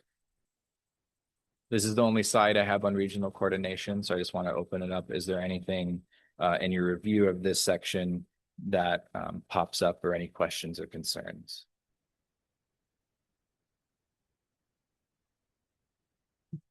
Thanks. This is a lot. Mhm. Is there any coordination between the jurisdictions and agencies on brownfield redevelopment? Because there's typically, or there used to be, large amounts of money to repurpose contaminated land for housing and other community uses. I am not aware of anything on the planning side that no one in the long range is currently working on anything like that. I don't know if maybe there's public works projects that are being coordinated with the region. But I am not aware of any planning coordination specifically for brownfield development right now. And I was happy to hear that you have been working with community development. Have we seen community development here? In person? No. Yeah, in person. No. And so their consolidated housing action plan. I thought I heard you say that making sure that the comp plan doesn't conflict with that, but conversely, do they make sure that their consolidated housing action plan is aligned with the comprehensive plan? From my knowledge, yes. With the comp plan currently as it's written, it doesn't have the teeth of it are pretty easy to meet in terms of what the housing and community development department is doing. The HCD department addresses a lot of the same things, where it's like affordable housing by income brackets. They already do that. And so all of the HUD funding that they get and how they designate it in their planning process and the plans that I've read aligns very well with how the comp plan's written. And with the proposed revisions, the goal was to actually coordinate that even more and help support them in terms of any grant work that might come up. But yeah, just making sure we further that connection even more. Just a quick add on to that. What we discovered as we started this 26 update is that the comprehensive plan, for the most part, existed as a standalone document in Spokane County. we discovered as part of the settlement agreement, or one of the problems in the settlement agreement pointed out that the capital facilities plan, the CFP, was not adequately tied into the comprehensive plan, so we couldn't even use it to look at concurrency for plan amendments. That has been behind the scenes, but an immensely purposeful goal of our team is to make sure that we have a comprehensive plan that is talking to the other departments and letting them know, here's how you need to interact with this. And housing is one of the more obvious ones. It has been a little bit better connected, but as Tate pointed out, the housing goals and policies in the current plan are pretty low hurdle to get over. And we're trying to make that a little more definitive, a little more declarative. So getting those things in place, but the advantage to the other departments being better connected to the comprehensive plan is you can now point to this as a statement of huge public policy when those other departments are applying for grants or they're applying for other work, and somebody says, well, okay, Public Works, you want to do this stormwater management grant. Well, how does that relate to how you're growing in your plan document? And so it advantages everybody to be linked into what we're doing in a more formal and definitive way than we've done in the past. So we're working hard to make sure that happens. And you've seen some examples of that when we talked about parks and open space early on. There's a comprehensive plan that lists goals and policies for parks. And then there's a parks master plan that is really the operations. Here's how we're going to operate, hours of service, levels of service. Those could coexist, but being tied back to these policies gives them a way of saying, the policy is we want to have this kind of service for parks, and then they can plan their budgets and go to the board accordingly. Thank you for mentioning stormwater. I think you mentioned joint planning. Because as we grow over the next 20 years, joint planning and coordinated stormwater development and the limited funding that every jurisdiction is dealing with is going to require that so that we can, share costs. That's one of the ways that you can try to manage each jurisdiction's budget. And the stormwater piece of it, especially for West Plains, along with North Spokane, is going to be key to any of that, because any single developer is going to have a Herculean task to try to pay for stormwater and other drainage issues in the future. You need to be cost effective.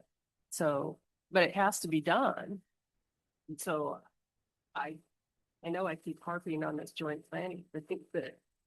And joint planning, to be clear, it probably means something different to you as a trained planner, because you've seen that. That's a statutory provision in the Growth Management Act. And it says if you're doing joint planning, you must and shall do these things. Spokane County and its jurisdictions created a joint planning manual in 2009.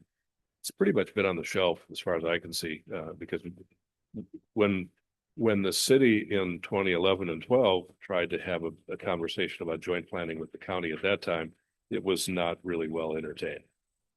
We've tried to reverse that and say, okay, the county needs to be a better planning partner with our jurisdictions. And we've done that, I think, effectively over the last 5 years.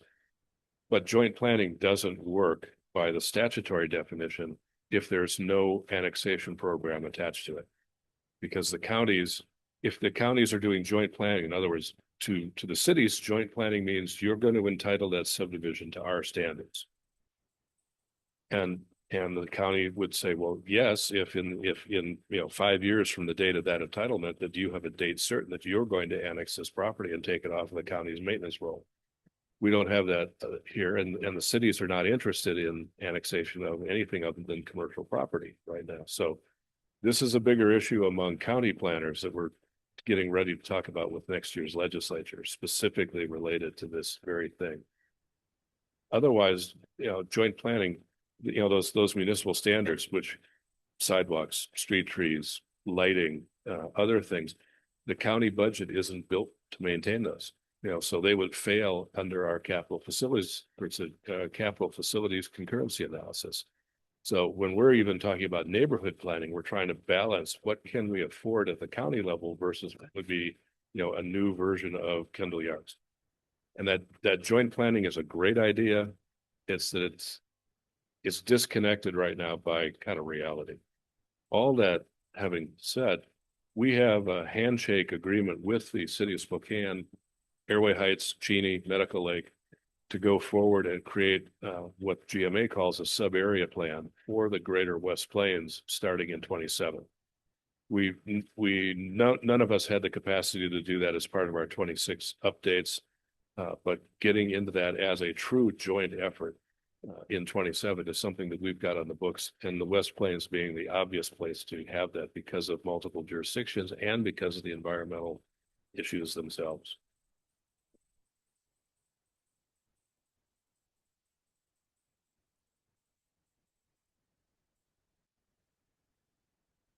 I just want to mention that the topic brownfields came up here just a couple minutes ago. The biggest brownfield that I'm aware of in Spokane County is the Hilliard Industrial Park. And what's ironic about the Hilliard Industrial Park is that the very low income census tracts aren't in the same census tract as the industrial park. And therefore the industrial park doesn't qualify for the opportunity zone or for it qualifies for the market rate tax credits, but it's in the 70% income because of a small little neighborhood down called Minnehaha. And so I mean, lining these things up and getting the permitting in place, and you're not going to get a small market fund or not free zone developer to go in if you don't have all the I's out of the T's crossed, and those take years. I mean, getting from where we are now to where we need to be is a Herculean task. And it's an awareness of how these things popularity of the federal government, and the cities are broke. And that's true. And brownfield redevelopment has changed kind of dramatically over the past 20 years. In the federal fund, the CERCLA approach, which was the Superfund approach, had hundreds of millions of dollars that went into studying brownfields for ultimate redevelopment. That program has not been funded at the same level in a long time. And so taking on a brownfields redevelopment is still highly desirable, but it doesn't have the same funding sources available to it that it used to have. It shouldn't have an enterprise zone or an opportunity zone is an implementation tool that you can use to drive something at the end, but it shouldn't be one that precludes the brownfield funding for remediation upfront. Those should be kept separate so you don't run into the same thing. Most formerly Superfund or contaminated sites, for the most part, are not residential. They're former industrial sites, commercial sites, service stations, dry cleaners, things that dump chemicals onto the ground. Kendall Yards, it was a railroad yard. So if you're looking for income level qualification, you can't get it because there's nobody living there. So it's doable. The city, many of you know, the city has studied Hilliard to death and has produced no actionable redevelopment plan for it in at least 15 years. We've got a lot of studies, but we have nothing that says, and that's part of redevelopment planning. You can't simply use the limited tools that are available through state and federal funds. You have to have a more widely dispersed, including a private sector component, including a not-for-profit sector component, to make these work these days. You can't just do it otherwise. It falls to a large degree outside of the county's purview because most of these sites are still in the city of Spokane. But we touched that with the Meadworks project on the north side, Newport Highway, the contamination stream that's still flowing subground there. So it's not something that's totally outside of our portfolio, but it's a much smaller part than it would be for the city of Spokane. And that's to say nothing, of course, the PFAS issue on the West Plains. That is a almost intractable problem because when you've got Kendall Yards, you have contaminated soil. You dig it up, you move it, you replace it, you're done. when you've got groundwater moving through these paleo channels at speeds much faster than going through an aquifer, how do you grab that and isolate it and move it? It's incredibly difficult. I mean, it's virtually impossible to treat it the same way you do environmentally contaminated lands in other areas. You have to have different solutions that include either flushing it out in some way or filtering it so that you try to remove things at more of the point source than you do trying to dig it out and replace it. So the West Plains has clearly always been a challenging area. It will be so in the future. Our goal, frankly, is to make that a more cooperative area for investigation, planning, and development, including, environmental protections, starting in that 27 planning effort. I had one quick question, and I appreciate what you just said there. Reviewing all these that you've done here, and I think it's great as a guideline, and we got some more yet to cover on.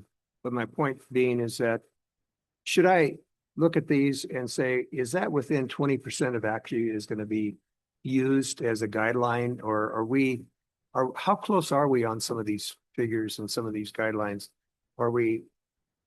How much flexibility do we have? Because things do change.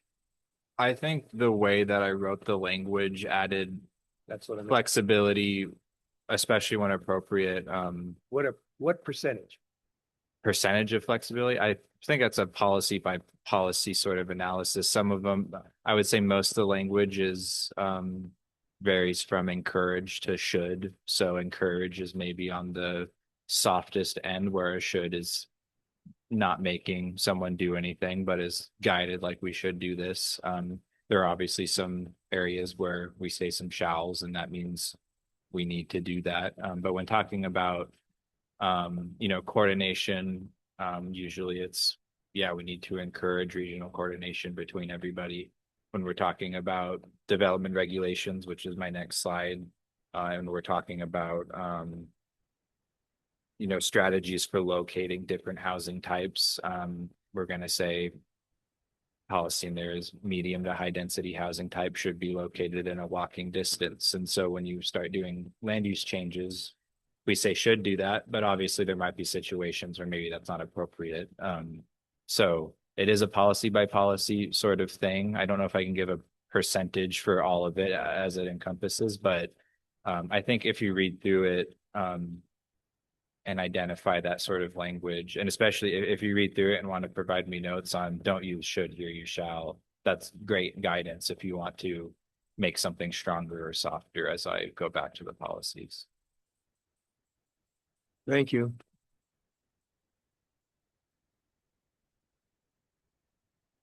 I would say on the stronger end. The sub-area planning programs, that's a revision of a current one. So establishing sub-area planning programs is something that we currently had in the plan. It had language around as part of the RDI displacement. It said concerns of neighborhoods with affordable housing. And so I sort of addressed it to make it seem more, not implicate that concerns of the neighborhood should prevent affordable housing from getting put in. There's some ways to interpret language like that as being discriminatory. And so that one was revised to sort of address that. But obviously we still want to have sub-area planning when appropriate. Let's move on. Thank you. A good, robust discussion.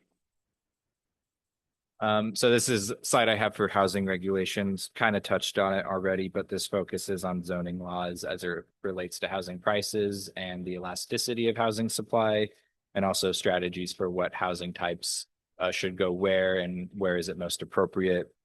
The intent here is to support a variety of housing close to amenities and ensure Spokane County has capacity for its housing need within the unincorporated areas. I will move on to affordable housing unless you guys have any questions specifically on the housing regulations section.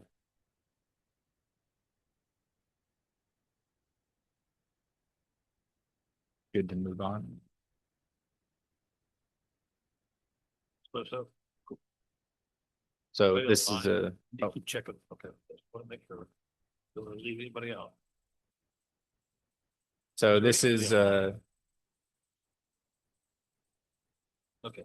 All right, go ahead. Thanks. Lee. yeah, this is the one I'm gonna probably go the most in depth to because it's affordable housing. It's what a lot of this is all about. But the goals here is focusing on housing affordability. So ensuring affordable housing is built, obtained, and retained for and by the community. Split this up into various policy sections that kind of touch on different different intents Can you here. go back for just a second? Yes. We want to be, clear with the words that are being used here. And that second goal, it says ensure that all resident residents. That is a challenging task. It's not just encourage, it's saying, it's a very strong statement. We have to be sure that we can do that within the, what did we mention before, $145 billion requirement to actually do that if it's paid for with outside funds. But it's a strong goal. So it's, as we're going through this, we do want to make sure that you're seeing the words, and Melissa, you picked that up before. Where is encourage, where is established? The words that Tate has been generally the author of this. We've chosen them carefully, so we want to make sure you see that and note it.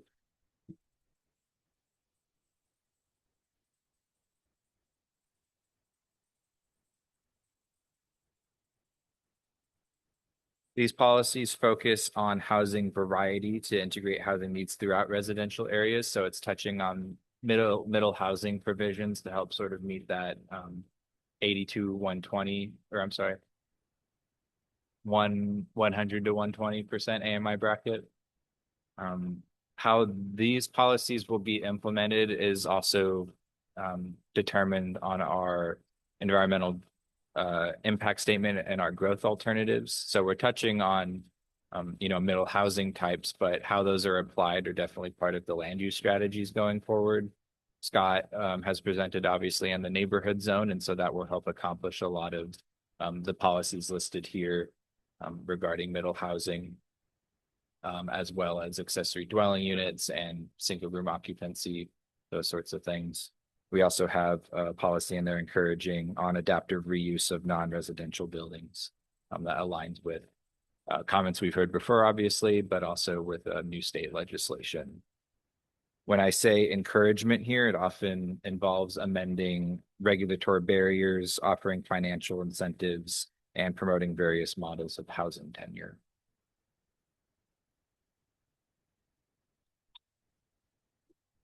These policies are how I propose addressing the funding gap. So specifically, it focuses on resource provisions to generate revenue for affordable housing, which means utilizing state and federal initiatives. I say consider adopting local funding streams that generate revenue. This is obviously a very strong political decision that goes through a process, just, because we're usually talking about taxes. So using stronger language here is a bit more touchy, but I feel like to meet state requirements to address these funding gaps, it's a policy that's important to include, to say within our policies, we will consider the best route going forward for how we want to create and allocate resources in the county. Have the commissioners been briefed at all about the price tag here? Not yet. Not yet. But keep one thing that's important is we can't shy away from a difficult conversation with them. We need to give them, a full open assessment of what this is going to take. Because as you noted, or Tate noted earlier on, there are several cases, Kitsap County, Mercer Island, where the community has been taken to task for simply not acknowledging anything other than saying, well, we're going to draw this cover on a map and they can all go here. The hearings board, frankly, most of us think expanded the law, which said you must at least identify the gap to make this happen and identify potential funding sources for it. And so if we were to abandon any mention of a local funding source, we would very likely be appealed on that and said, you're not considering all possible funding sources. So yeah, it's walking a line in a politically conservative part of the state. And I just wanted to touch back. So the county is eligible to write their own multifamily tax exemption regulation. Yeah, so I'm spacing on the exact requirements, but we do have population, and I think a university with a certain population helps with meeting that requirement because we have Whitworth. But I am 99% sure that we can do the MFTE. The state did change some of the MFTE rules in the last session or two to broaden it beyond what we were all used to before.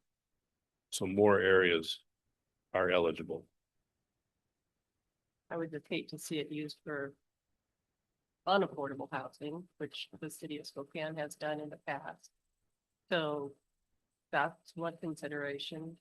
And again, the short-term rentals contribute to a lack of housing, affordable housing for residents. So I'd like to see that strengthened. And other than impact fee, which I know were mentioned, which the county does not currently utilize. No, Another way to generate revenue. If you're going to build a luxury home, you got to contribute to the affordable.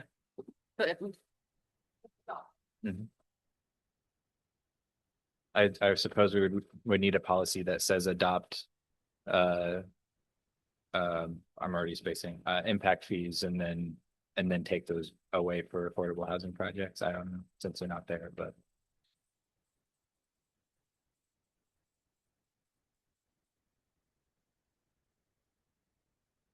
yeah, that's correct.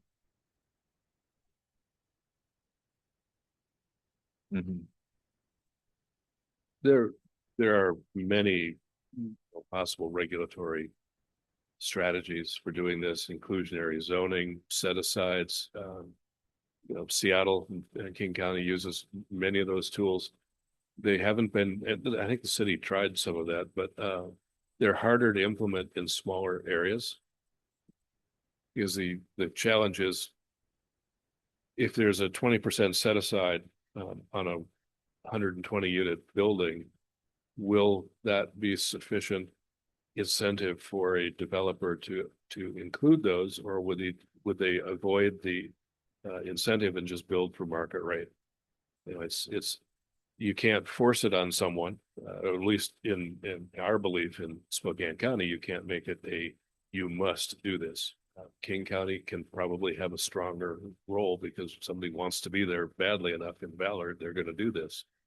We don't have, that would be, in my mind, that would be counterproductive to our overall development. We just don't have that ability to add that cost onto a project right now and force it.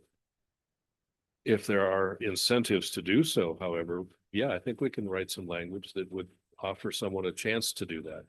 Some of it's not necessarily in terms of actual cash support or financial or in-kind support. Some of it is simply changing the development regs on minimum lot sizes, on setbacks. If you can provide a chance to build a structure at $200,000, all of a sudden that's a much more affordable structure than trying to put somebody in an $1,800 a month apartment or making them set aside the lower floor for $900 a month. There are other ways the county can, in fact, stimulate this market a little bit without having to have funds on the table. And we're looking at everything we can think of. Yeah, we're actually kind of talking about the next slide I had where I have more strategies that we could pursue. These focus on land use strategies. So one of them there is utilizing surplus lands. That's one of the tools we can use. I personally think it's a really good land use tool that can put public land to a public benefit. Land is obviously a significant cost for housing development, but especially affordable housing development. I've had low-income housing providers reach out specifically to do this sort of work. I know within the city, even public agencies are utilizing their own land to start developing housing. That's what STA is doing. So I think saying we should utilize it or consider utilizing it for that use is appropriate. I also talk about land banking, which is actually something in the last legislative session established, but these are essentially operated by public corporations, housing authorities, and nonprofits to acquire and hold property for affordable housing development. And then within that, 50% of it could be leased or sold. And then they usually have what's it called? Deed restrictions and covenants that make it stay affordable. You could also partner this with community land trusts in which the people that live on it own it as a co-op and then can rent it. There's a manufactured home development that runs and functions that way. And we already touched on inclusionary zoning, but I put a somewhat stronger policy saying we should adopt inclusionary zoning. And I say incentivize or requires. That's kind of where the language comes in on how strongly we want to, if we want to adopt inclusionary zoning, use it. Essentially, if we have an incentive for it only, we would say, as Scott said, you get a bonus density if you add in these units and they're affordable to 80% AMI or whatever we want to decide. If we wanted to be more strong-handed, we could require it and then require a fee in lieu of not wanting to provide the affordable housing. That's what more higher population cities do. It's what Seattle and Portland do. And it does create a housing trust fund that can help fund affordable housing projects. But wanted to note the language here. I included both to kind of leave it open for discussion if this is something that wants to be pursued.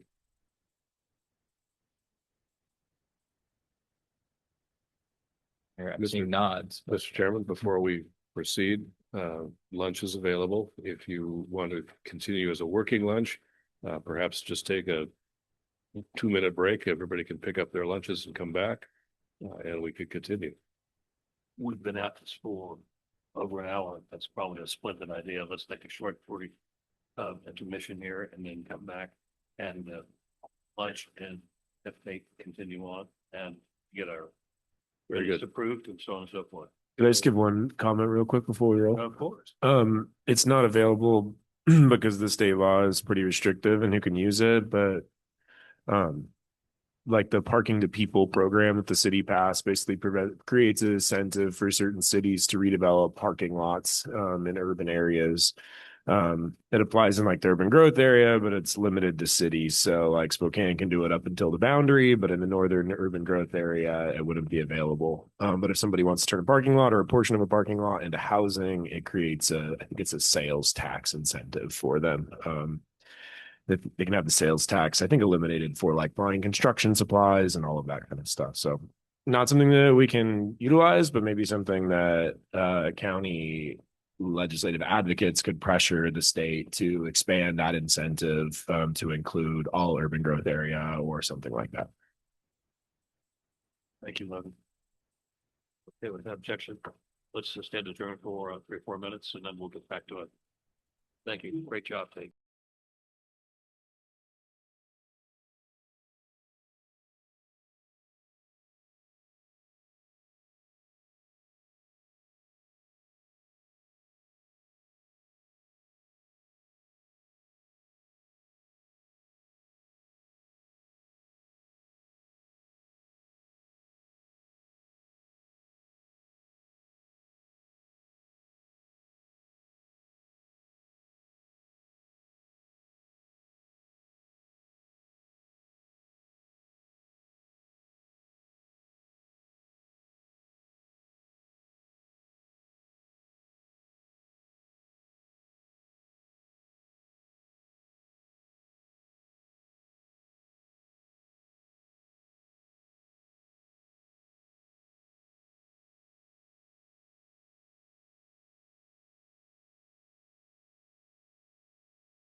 We are actually at the finish line, so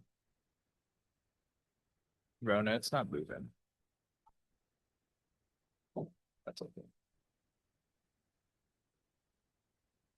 Yeah. No, I only have a few more slides touching on the supportive emergency and special needs housing and then the fairness in housing. So on this slide, goals aim to provide adequate services for safety, rapid transition, and access to permanent housing via increase of supply within unincorporated areas, as well as continuing with our financial support in partnership with the cities. You might have caught that in the H&A, the subsidized housing that we do provide doesn't actually exist within the unincorporated area. I'm sorry, they only exist within incorporated areas. We don't really have any of our own within the unincorporated areas. So we actually fund stuff elsewhere. And so it's just continuing those funding opportunities throughout the region. The policies here focus on the siting and distribution of these housing types, as well as regional partnerships that support the homeless population and ensuring a continuum of housing care. These are all a function of the Housing and Community Development Department. So it's policies that are making sure we coordinate with them and support the work that they do. And lastly, the fairness in housing. This is a very, very small section that existed in the comp plan. It only had one goal and policy that I revised slightly just for clarity, but isn't essentially saying that we need to make sure that we align with state and federal housing laws going forward. So that is it for the chapters themselves. Is there any more questions as we munch on our food over the goals and policies? I just wonder about like if it makes sense for there to be a policy in the I don't know where it would go best, but in relation to funding, it doesn't make sense to have a policy that encourages the county's legislative advocates to push to expand incentives that have been offered to cities to expand them to the entire urban growth area. I know it's like rather specific, but I think that's frankly how that kind of thing gets done, right? Like I'm looking at the parking to people one, and it has it has a population requirement that, more or less looks like Spokane asked for it, and probably a few other cities of similar size. So I think if we're asking for it and the county's making a push for it, why it's necessary, especially connecting it back to basically what commerce is requiring of us and says, hey, we need access to these incentives as well in the urban growth area. I feel like that's worthwhile. Yeah, I don't even know like if the county has legislative advocate staff. I feel like there must be somebody, but yeah, a thought. Thank you. Yeah, I'll make note of that. Kind of along those lines. Maximum parking so that we're not over parking the whole community again. We are going to have to adjust our parking requirements just to meet one of the House bills. So that is underway to revise. So they're not going to be as intense as they are now. I'm not sure what those numbers are going to look like, but it is something that has to happen because of a House bill. And those numbers could very well look like zero. At least there is a strong consideration to simply eliminating parking requirements for most of our residential development. Recognizing that, cities have done that, to be sure, it's been something talked about a long time. But in our new zones, our neighborhood zones, we think it may be an appropriate use, reflecting that we are a unique market. We're not the West Coast. If a builder is seeing a market that is going to require a parking space per bedroom to make that a usable unit, then they're free to do so. But the basis would not be to say require the way parking has been done for years.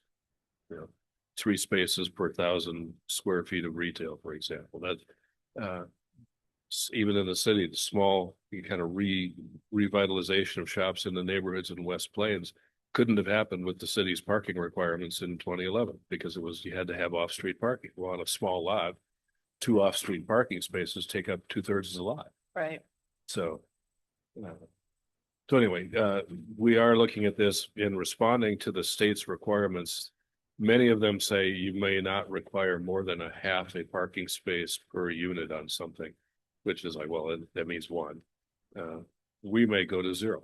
We may just say or recommend to you for your consideration, and ultimately the board's like, let's just take this off the table and let the market itself decide. And I think it would level the playing field with the city because I believe that is the current city's standard.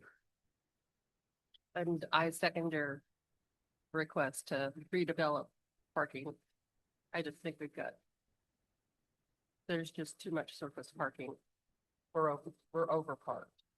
Yeah, like lots, and I know we don't need to be this specific, but and I think it's actually in the city in this case, but I feel like the shopping center at the Y is like a really good example. There's tons of parking there. Yes, it fills on the holidays when there's big shopping days.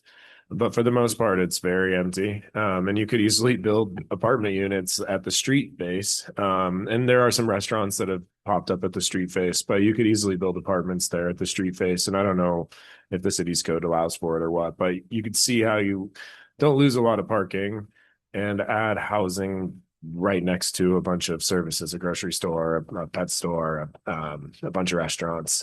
So like, I feel like the net loss is not a ton of parking, often the least usable parking, the furthest from the business. And you're able to create some housing. And I know that's a city example, but I'm sure there's some more up by the Y, some parking lots like that would be sort of good candidates for that kind of redevelopment.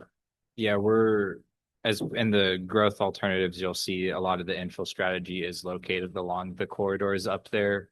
I'm not on this project, but Joshua Warwick is. It's the TOD development project that is all of the region, but Josh has been working on that with the city and all the other planners that are also coordinating that type of infill development along the corridors in the North Metro. So another example in the city is the Target center up at Lewis Highway.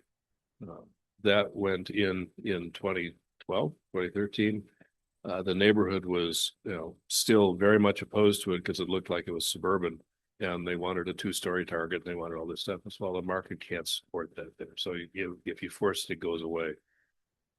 But the way that the Target itself parking lot is designed is so that the entire frontage or the interior frontage, if you call it that, the furthest away from the front door, is designed that it could be liner buildings. It's sized to be apartment liner buildings with shops on the ground floor. And that gets back to that parking lot is still sized in the city's old standards, which were almost, you build your parking lot for the Saturday after Thanksgiving, and then you just live with it the rest of the year.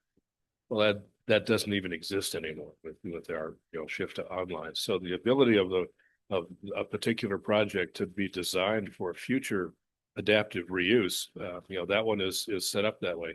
And also the main corridor down the middle divides it into 2 equal bays that could be a multi-story tower and have a 20,000 square foot footprint, which is kind of a sweet spot for market residential. So that it was laid out to reflect where we are today, but it has the ability to adapt without having to scrape any buildings. You can simply add to it.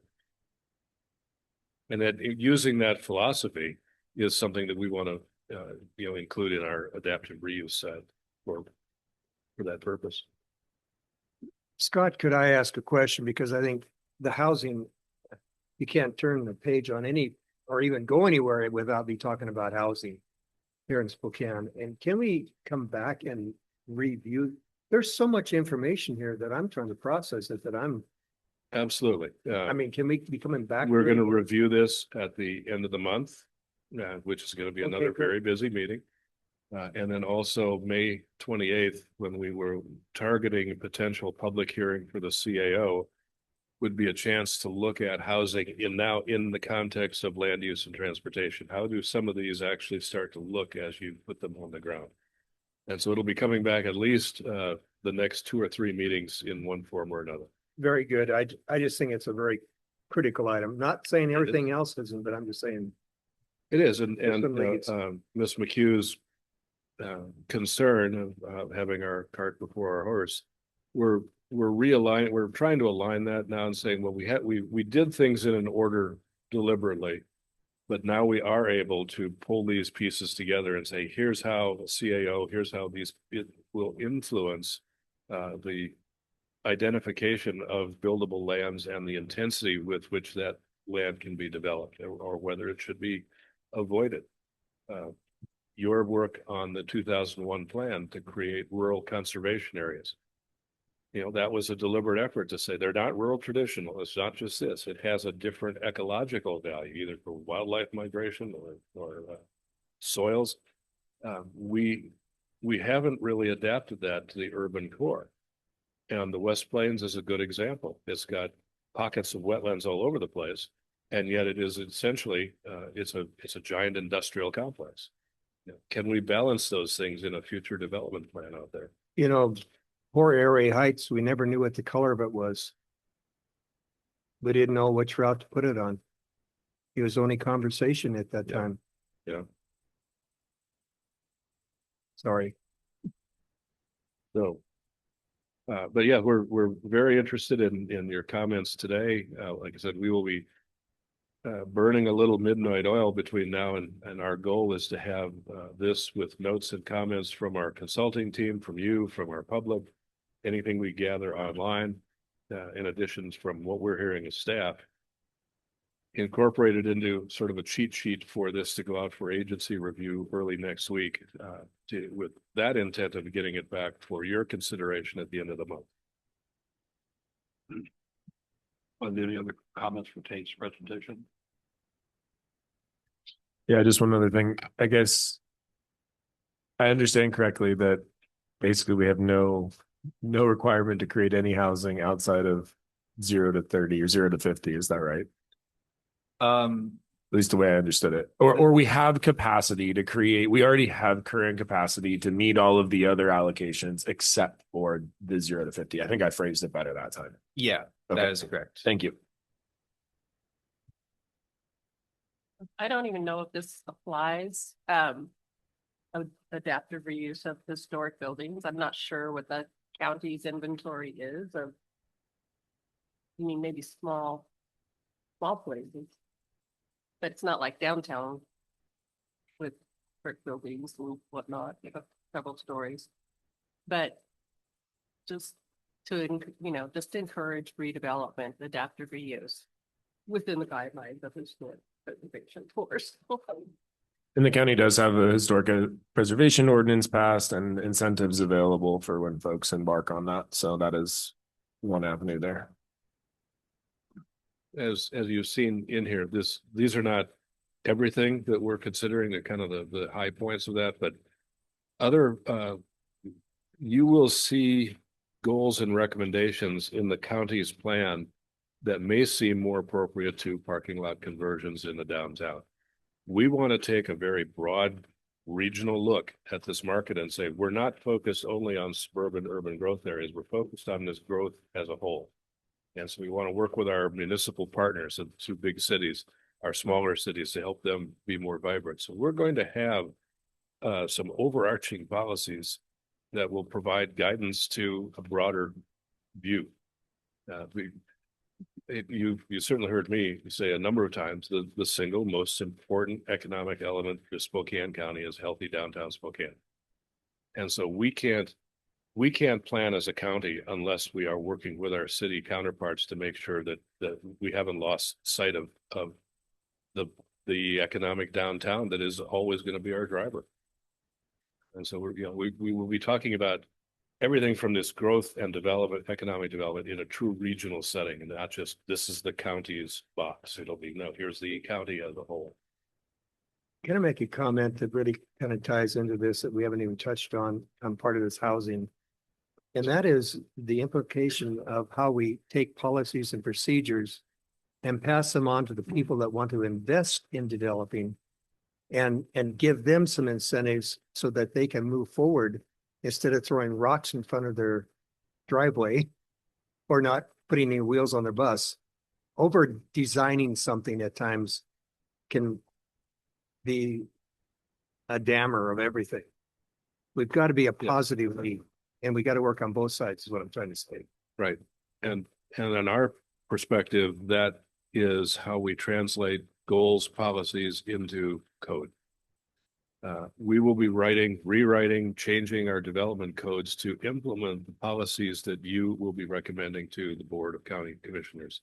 The city, and all due respect, is the city's centers and corridors approach was something that I was very attracted to when I was interested in coming here, only to find out that the city's development regulations couldn't build it, and there was no appetite to change them. We have the opportunity now to correct that from our neighborhood planning perspective at the county, and in this regional sense, also show all of our partners that some of this can be done. So and that gets back to who's going to invest. They're going to look at, well, what are the rules? If I give this book to my architect, what are they going to give them? We want to be able to write those codes that give good guidance. And this is more of a personal observation, but in doing urban redevelopment for 25 years, if we have clear design development code standards, it doesn't really matter if they're extensive or not. It provides a clear path to a permit. If this is what the city or the county is looking for, if we do that, we're guaranteed to get our permit. If we want to go fight about it, we can go fight about it, but it's going to take longer, and time is money. And so our perspective is, let's show them, here's what we want to see happen to help this build. You guys should be able to figure out how to make it happen. And to your point about downtown Spokane being an economic engine, every small town in Spokane County has a main street.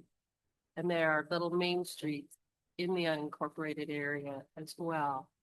And those are opportunities. I mean, people get together and gather there, even if it's not like an incorporated town. So those are just opportunities to highlight and to take pride in. I hope those small jurisdictions do. I mean, I remember for years driving into Airway Heights and going, and it just looked like a nowhere place. Right. But it's changed. I mean, it really is slowly changing. And so all the small towns are doing the same. Medical aid, Cheney. They all have their places. Attributes. Exactly. My big point is, I hope we don't over design this program. No. Spokane County doesn't have that luxury, in my opinion. We have to provide a path to growth and development that fits our market, fits our people that either want to buy and move here, or fits our business development that can afford to move here and use and take advantage of the labor force that we have. We can't invent something out of whole cloth to compete with Bellevue because we simply don't have the other resources to do that. Doesn't mean we can't be good at using the resources we have. The whole idea of a place-based asset redevelopment strategy is, what do you have that you're not taking full advantage of, that you're not really using as well as you could be? And those are things that we don't have to then compete in economic development with other areas, whether it's even Kootenai County. If we identify our strengths and build on them, use them as catalytic, that gives us a chance to not only do something in the shorter run, it makes it more likely to be sustainable. That it's not going to be a flash of development that just goes away when an MFTE expires or something. So. Any other questions for Kate?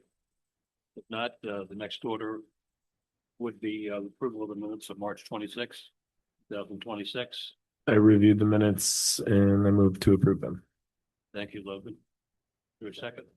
Okay, those minutes have been reviewed. Second, all those in favor of adopting the minutes, by saying aye. Aye. Aye. All opposed by saying no. Those minutes are hereby adopted. And Clyde, you joined us by the vote, so we good to vote. Staff report. Very briefly, Mr. Chairman, we'll just kind of go over calendar issues. You see, I'm glad Tate left that slide up. Most of what we're talking about is up there, but there are some highlights coming up. The May 1st or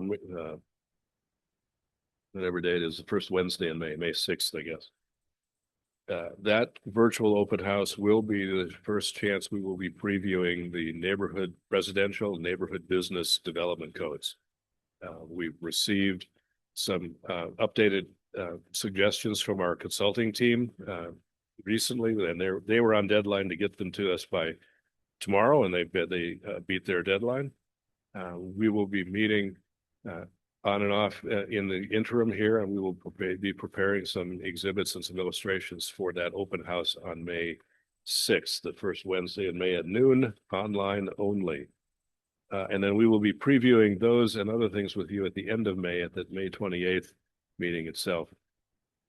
The April 30th upcoming meeting, we hope to have a fairly detailed EIS report of some kind. We will have another open public meeting for critical area ordinance comments based on agency comments and other things be coming up. And then we're going to talk about economic development in the broad sense, a little bit I alluded to before, the county becoming more of a regional economic development driver. And that will include both urban economic development, our rural lands and their resources and how they tie into this, and another initial look at what agritourism might look like for Spokane County going into the future. And it's, as most of you remember, agritourism was a big issue in 2023 when Barn and Blossom came in to start and say, can we do what we want to do? And then others said, yes, us too. And we were poised to move forward a zoning text amendment at the time until the Friends of Sammamish case in King County was taken to appeal, and the Supreme Court found that it was not warranted to create that fairly intense agritourism change from the wineries. We have all been watching that, how to adjust our way through that. And it really comes down to two basic things, and overly simplified. One is you can't have any significant loss of agricultural production. And so the idea of taking a vineyard and turning it into a parking or festival area was a net loss of actual croplands. And so that was a challenge. And the second is it did not have an adequate SEPA analysis. We have introduced agritourism into our EIS process. And so that will give the county the chance to use the EIS as it should be, as the SEPA analysis going forward. So we're comfortable now that we're checking the right boxes to bring this back as a discussion topic. And it's what we told everybody in 23 and 24. It's like, all right, we can't go forward because of the Supreme Court case. Let's put it into the 26 plan update and make sure we handle it appropriately as we get there. So you'll see the first preview of that on the 30th as well. We would expect that to be another lengthy meeting, although admittedly, you all did better than we expected today. We thought this might go a little bit longer, but we will provide an option for lunch again on the 30th because we do expect that to be longer. Or I should say a lunch. The other thing that we alluded to with Ms. McHugh is whether there's interest in moving the meeting on April 30th to 4:30 instead of 9 a.m. We will survey all of you individually over the next day or so and see what interest there is. We'll also check and look at that. But perhaps the last meeting in April or the last meeting in May might be those that we push at the end of the day, because we're starting to talk about many of these issues coming together in a bigger context. And so like I said, we will survey you and the missing members here individually, but at least kind of put that on your list of things to think about. We go to a 4:30 to 6:30 or 7 meeting. That sounds great. Then we get dinner. Is that what it is? Yes, it's going to look a lot like this. So we have somebody online still. Yeah. Hey, Paul. Right, Paul Crop here. I was expecting to be able to make some comments on the housing draft. You're not too late. Keep going. I wanted to ask Tate why the vision statement was removed. It is a broad enough statement to stay there. It was originally adopted under public participation. Paul, There may be I'm not there may a, be a reason to do that, but I think it's worth considering to retain it. can you either, I'm not sure what you're referring to on what was removed. If you could explain it here, that'd be great, but you could also send me an email too and I can address it. Right. Well, when you're sweeping things out in the red line, there is a vision section a brief one that prefaces all of the goals and policies, and it's just a single sentence, and I think it stood the test of time, actually. So there's that. I do have some. I will send to you some other comments that I have about, since I'm the wordsmith guy. I think there's some uh, uh, possible revisions of the goals, just to possibly to reflect better understanding or whatever. I don't. But however, beyond what I'll send you, Tate, I really want to applaud the work that you've done on this housing element. It is spectacular, and thank you very much. Thank you, Paul. Yep, I'll be on the lookout for your email. Thank you, Paul. I'd like to echo that. Excellent work, Dave, and the staff. I mean, this is a lot of heavy lifting, so Thank you. very much appreciated. Any other comments from the commission?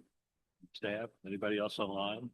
The chair will then entertain a motion to adjourn this commission. So moved by Pete, second by Melissa. So ordered without objection.